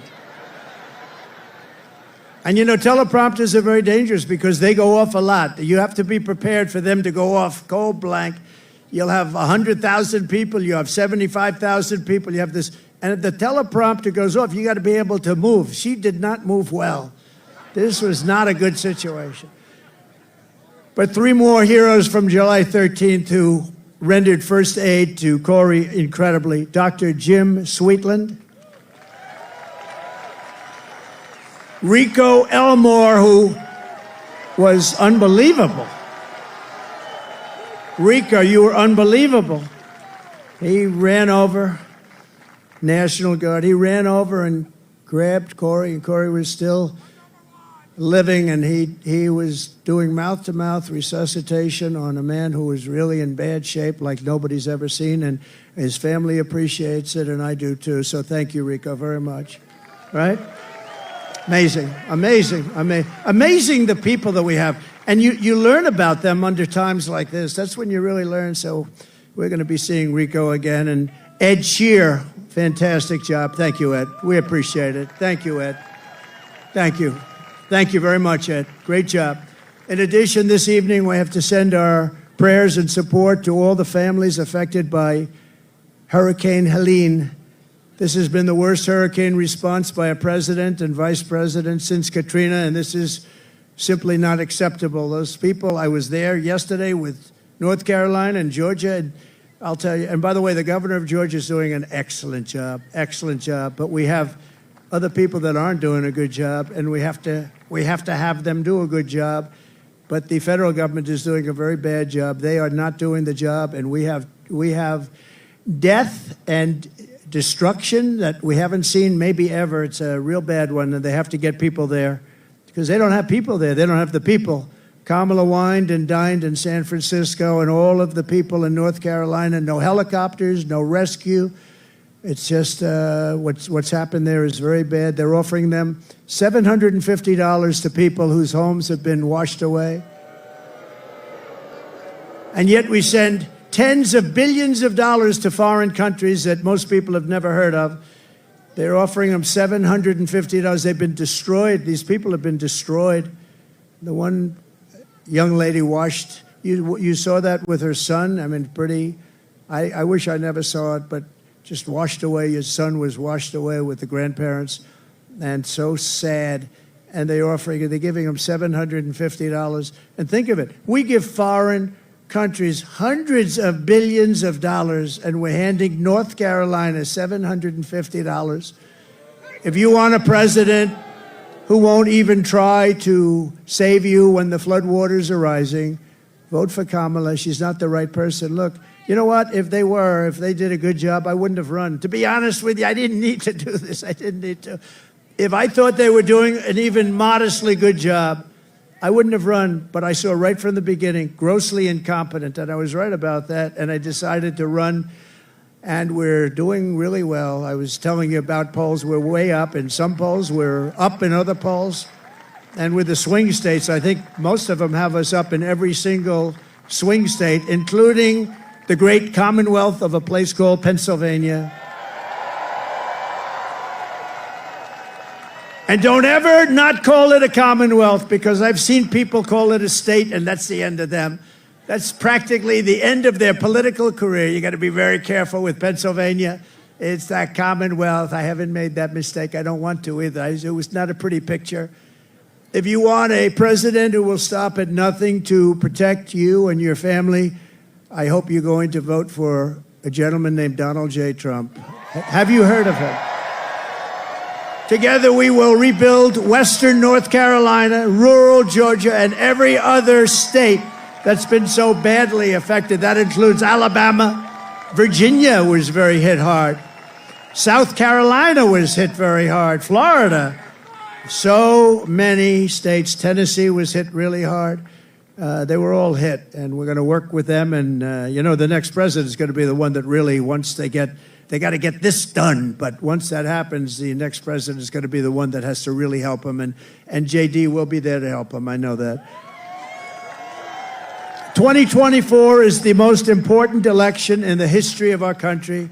And here are the facts. My opponent, Kamala Harris, is the most incompetent and far-left nominee ever to run for president. You know, she's much further left than crazy Bernie Sanders. You know that. She wants to open borders. She took the most secure border in U.S. history and turned it into the worst border in the history of the world. Remember, she was appointed border czar. She says she wasn't now after 3 years, but she was. But whether she was or not, she was in charge of the border. And the other day I saw her get up and say, we will do this, we will do that. Why didn't they do it 4 years ago? Why didn't they do it? The damage is so bad, and so it's been done.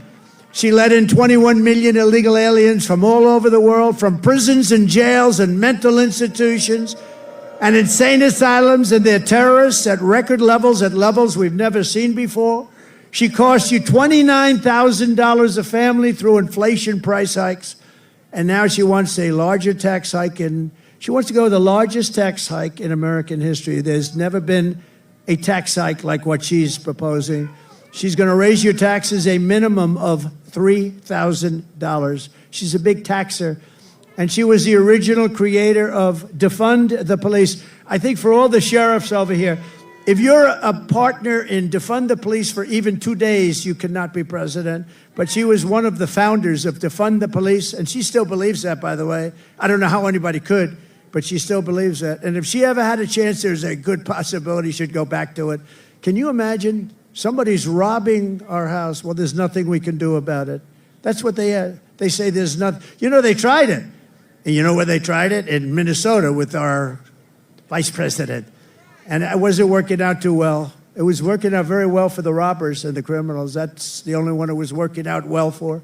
Kamala Harris vowed to abolish ICE. She wants mass amnesty and citizenship for illegals. And worst of all, she lost, and this is maybe the worst thing in the whole, that nobody talks, the fake news won't mention it. She lost more than 325,000 migrant children that are now dead in slavery or just plain missing, probably never to be seen again, never to see their parents again. But this isn't like, this is 325,000 have been lost. She praised the idea of a 70% to an 80% tax rate. She imposed a natural gas export ban on Pennsylvania, which is killing your energy workers and your pricing. You know, you have one of the highest energy costs in the country, and yet you're sitting on top of a massive amount of energy that she doesn't want to get.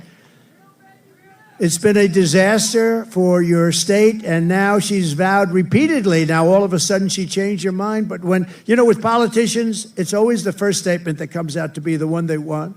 So she spent 14 years knocking fracking. We're never going to have fracking. We're not going to frack. All of a sudden, a little while ago, she came out, I love fracking very much. No, she'll go back to it. And she even endorsed free sex changes for illegal aliens in detention at taxpayer expense. I don't think Elon likes that idea. These are not ideas that Elon Musk likes too much. And it was just announced yesterday in California, and he took this one from me. I'm so upset.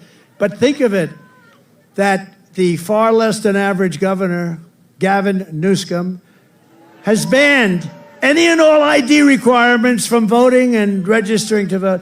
You're not even allowed to mention the fact, Elon, you're not allowed to mention the fact. You can't say, may I see your ID?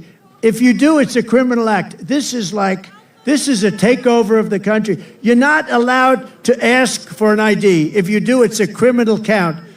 Other Democrat states are following. This is only so they can cheat. There's only one thing that you do this for, so that you can cheat on elections. There's no other conceivable reason. Kamala Harris is a radical left Marxist. She is a woman that's not respected in Congress. She was laughed at Congress. Nobody thought she could win. You know, they did a coup. Whether you like him or not, I'm not a particularly big fan, but we had a debate, and the debate ended, and all of a sudden they come to him and they say, we want you out. You're not going to win the election. And he said, I don't want to get out. He got 14 million votes. If you believe in democracy or a system, he got 14 million votes. And she got none. She was the first one out, 22 candidates, and she never made it to Iowa. She quit before Iowa, and now she's running, and that's okay.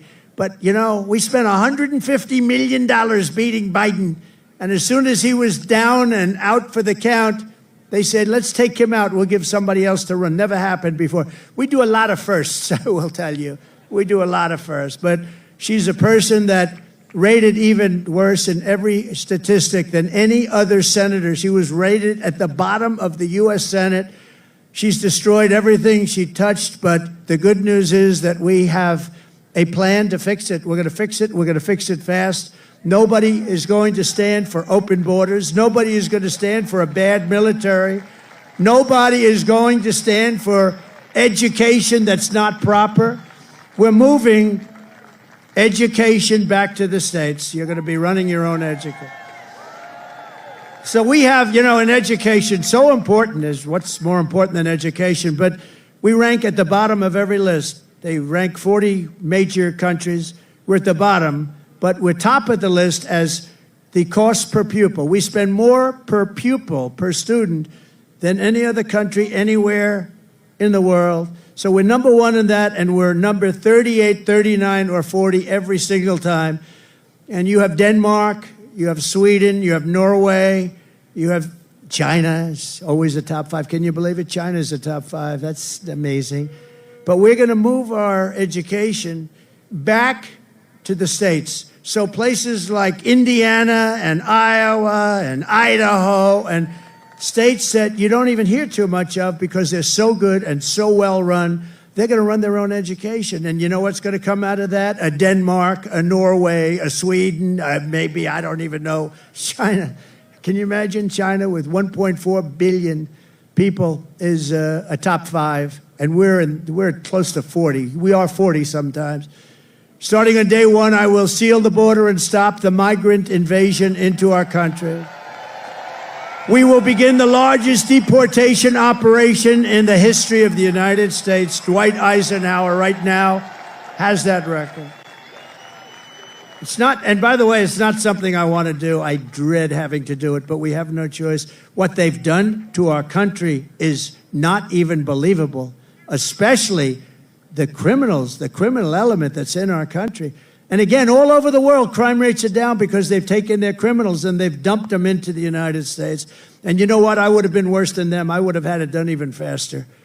They've dumped them into the United States of America, and that's what we have. And it's dangerous out there. We're getting them out. We're getting them out quickly. And we will defeat inflation, and we will make America affordable again. And it's going to start with liquid gold. We have more liquid gold, oil, and gas under our feet than any nation in the world, including Saudi Arabia and Russia. We will become energy independent like we were just 4 years ago. You know, 4 years ago, we were energy independent. Can you believe it? And then we were going to become energy dominant. We will be dominant within a matter of months, and we will make so much money. We are going to drill, baby, drill. And we will again open ANWR. Ronald Reagan tried to do it. Every single president from before Reagan tried to do it, and I got it done. ANWR is the largest drilling site anywhere in the world. It could be larger than Saudi Arabia, could be larger than Russia. It's in Alaska. And I got it done, and we worked to get it done. And one of the first things he did was terminate ANWR, and that was going to take care of all of Asia. That was going to make us so much money. We would have paid off debt. You would have gotten, I gave you the biggest tax reduction in history. You would have gotten even a bigger one. You were going to be just very happy. You were going to say, I like that guy very much. 20 million Americans are behind on their electric bills right now. It was just announced. 20 million Americans, they're struggling to pay their monthly bills at a record rate. There's never been anything like it. And it's all because of their anti-U.S. energy regime, which has caused Pennsylvania electricity prices to raise almost 50%. We will cut energy and electricity prices in half within 12 months. We will have your energy prices, your air conditioning, heating, cars if you buy a Tesla, which is good. It's good. We will have your energy prices cut in half. It'll be cut in half within a period of 1 year from January 20th, which is the day we take office. And that's going to save you a lot of money. And that's going to, in turn, bring down the prices of everything. Because, you know, more than anything else, people tell me about the groceries. The groceries are groceries. They use and what they're talking about is food. Everything's going to be coming down when we do that. We're also going to get your interest rates way down. We will bring automobile manufacturing back to the United States at levels never seen before, and we will turn the United States into a manufacturing superpower again. It hasn't been there in many, many years. We had it started 4 years ago. The centerpiece of my plan for a manufacturing renaissance will be a 15% made in America corporate tax rate. In other words, if you make your product in the United States, you get a rate. So I cut it from 39% to 21%. Everyone said that was impossible. I got it done, and we had the best boom we've ever had. We did more revenue when we had it at 21 than when it was at 39. Think of it, much more. The following year, we did much more. And then I'm going to take it from 21 to 15, which will make us the most competitive country in the world. Nobody will be able to compete with us. But that 15 rate only goes for those who make their product in America. They have to make their product here, otherwise they pay 21. And we will protect those companies moving into America and all of our existing companies with stiff tariffs placed on companies that don't move in. If they don't come in, if they don't want to make their product here, that's fine, but they're going to be tariffed. We have to protect our companies, and that's what we're going to do. The only way they can get out of paying those tariffs is to build their plants and factories in America. We may even be able to get Elon to build some of them. I think we will. And hire American workers for the job. We're going to hire American workers for the job. We will pass the Reciprocal Trade Act. If China or any other country charges us 100 or 200% tax, then we will likewise charge them a 100 or 200% tax. We had a lot of problems on that one with the Senate, and we're going to get that done. Think of it. They charge us, and we don't charge them. Now they charge us, we're going to charge them the same thing. Reciprocal, it's reciprocal. I will not let Mexico, China, or any other country sell cars into the United States to the detriment of our auto workers who will do better than they have ever done. We're going to bring back the car business like it was 50, 60, and 70 years ago. Everyone's going to want to be back here. And I will not approve Japan buying U.S. Steel 70 years ago, the greatest company anywhere in the world. It was the greatest company anywhere in the world, and now we have Japan buying U.S. Steel. I don't like that. We will deliver massive tax cuts for workers, and we will have a policy that I think is so great. No tax on tips.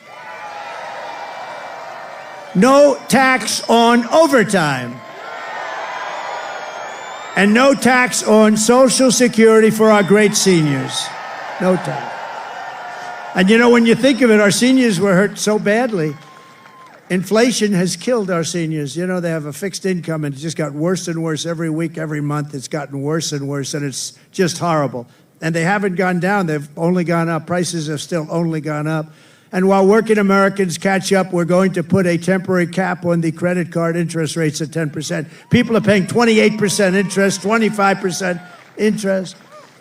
I will always protect Social Security and Medicare with no cuts. We're not going to do anything with Social Security, but they're going to destroy Social Security because all of the migrants coming in are going on between Medicare, Social Security, other programs, and nobody is able to afford it. I will settle the war in Ukraine. I will end the chaos in the Middle East, and I will prevent, I promise you, World War III. We're not going to have World War III. And right now, we're very close to having it.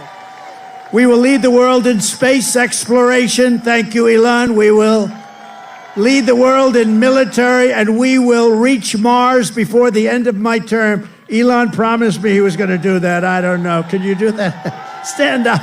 Can we do that? He wants to reach. I think he's going to do it. JD, work on him.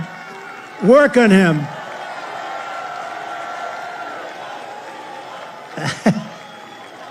Work on him. JD is working on Elon. Now, he told me that we're going to win, and he's going to reach Mars by the end of our term, which is a big thing. Before China, before anybody, right? And my money's on that guy right there.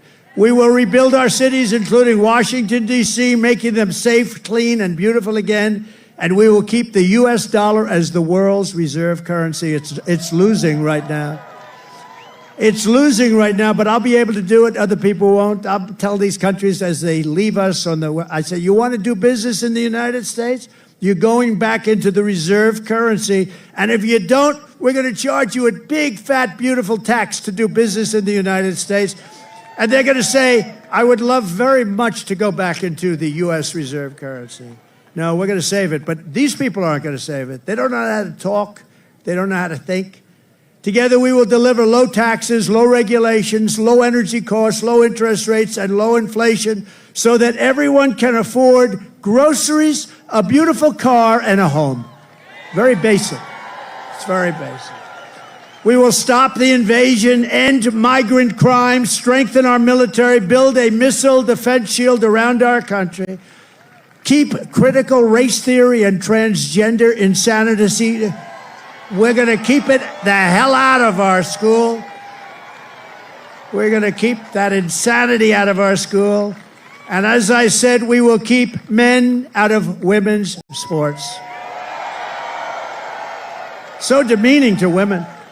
You saw that in the Olympics, they have female boxing, women's boxing, and a young lady from Italy, very good boxer, very, very good. She was all excited, but she played a person who transitioned.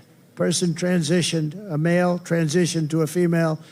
And the young girl from Italy, beautiful young woman. I'm not allowed to say that anymore politically, but I'll say it. She was a beautiful young woman. If you say that, that's the end of your career, right? But it's not. If it is, so be it, okay? We've got to get back to real life. But this beautiful young lady is out, and she gets, little jab, left jab. And she goes back, oh, my God, I've never been hit like that. This is just like a defensive. Then he goes, the corner say, you can take her. You can. So they push her out. Boom, another one. And she says, that's enough. I can't do it. I can't take it. I've never seen anything like that. So we had two people that transitioned. Both people, shockingly, won the gold medal in their division. So it's crazy. And if you look at weightlifting contests, they're the best of all. For years and years and years they put an eighth of a pound on one side of the barbell, an eighth of a pound on the other, and they can't do it. And the record standing for 18 years, they just can't do it. And then a guy comes along who never lifted before, and he puts 100 pounds on, and he goes like this, like it's nothing.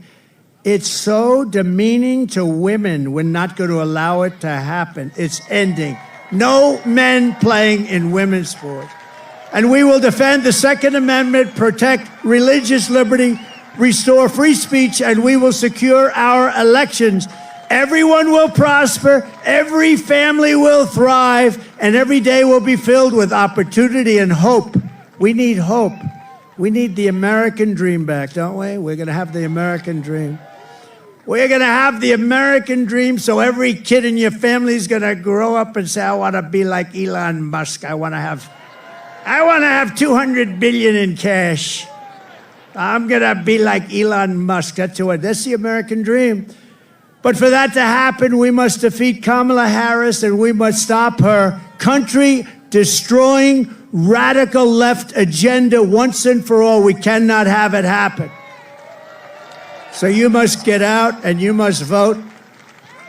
Here in this incredible Commonwealth, we stand on the shoulders of generations of Pennsylvania patriots who gave everything they could give, every single thing for their rights and for their freedom. Pennsylvania is where our founding fathers declared American independence and sounded the beautiful Liberty Bell. It's where the Army weathered its brutal winter at Valley Forge, where General George Washington led his men on a daring mission across the Delaware, and where generations of tough, strong, beautiful miners and steelworkers put Pennsylvania's spirit into every single thing they did.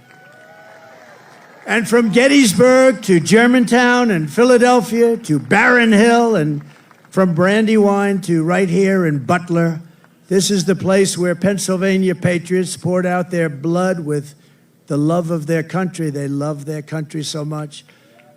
And so in honor of all those American heroes who came before us, we will press forward, we will push onward, and together we will win, win, win. We're going to win, win, win. Nothing will sway us, nothing will slow us, and no one will ever stop us, no matter what dangers come our way, no matter what obstacles we must face. We will keep striving toward our magnificent American future. We will not fail. We will not allow ourselves to fail. From this day forward, we will always put America first, and we will take back and save the United States. November 5th, Election Day, will be the most important day in the history of our country. And together with the great people of Pennsylvania, we will make America powerful again. We will make America wealthy again. We will make America healthy again. We will make America strong again. We will make America proud again. We will make America safe again. And we will make America great again. Thank you, Pennsylvania. God bless you. God bless you, Pennsylvania.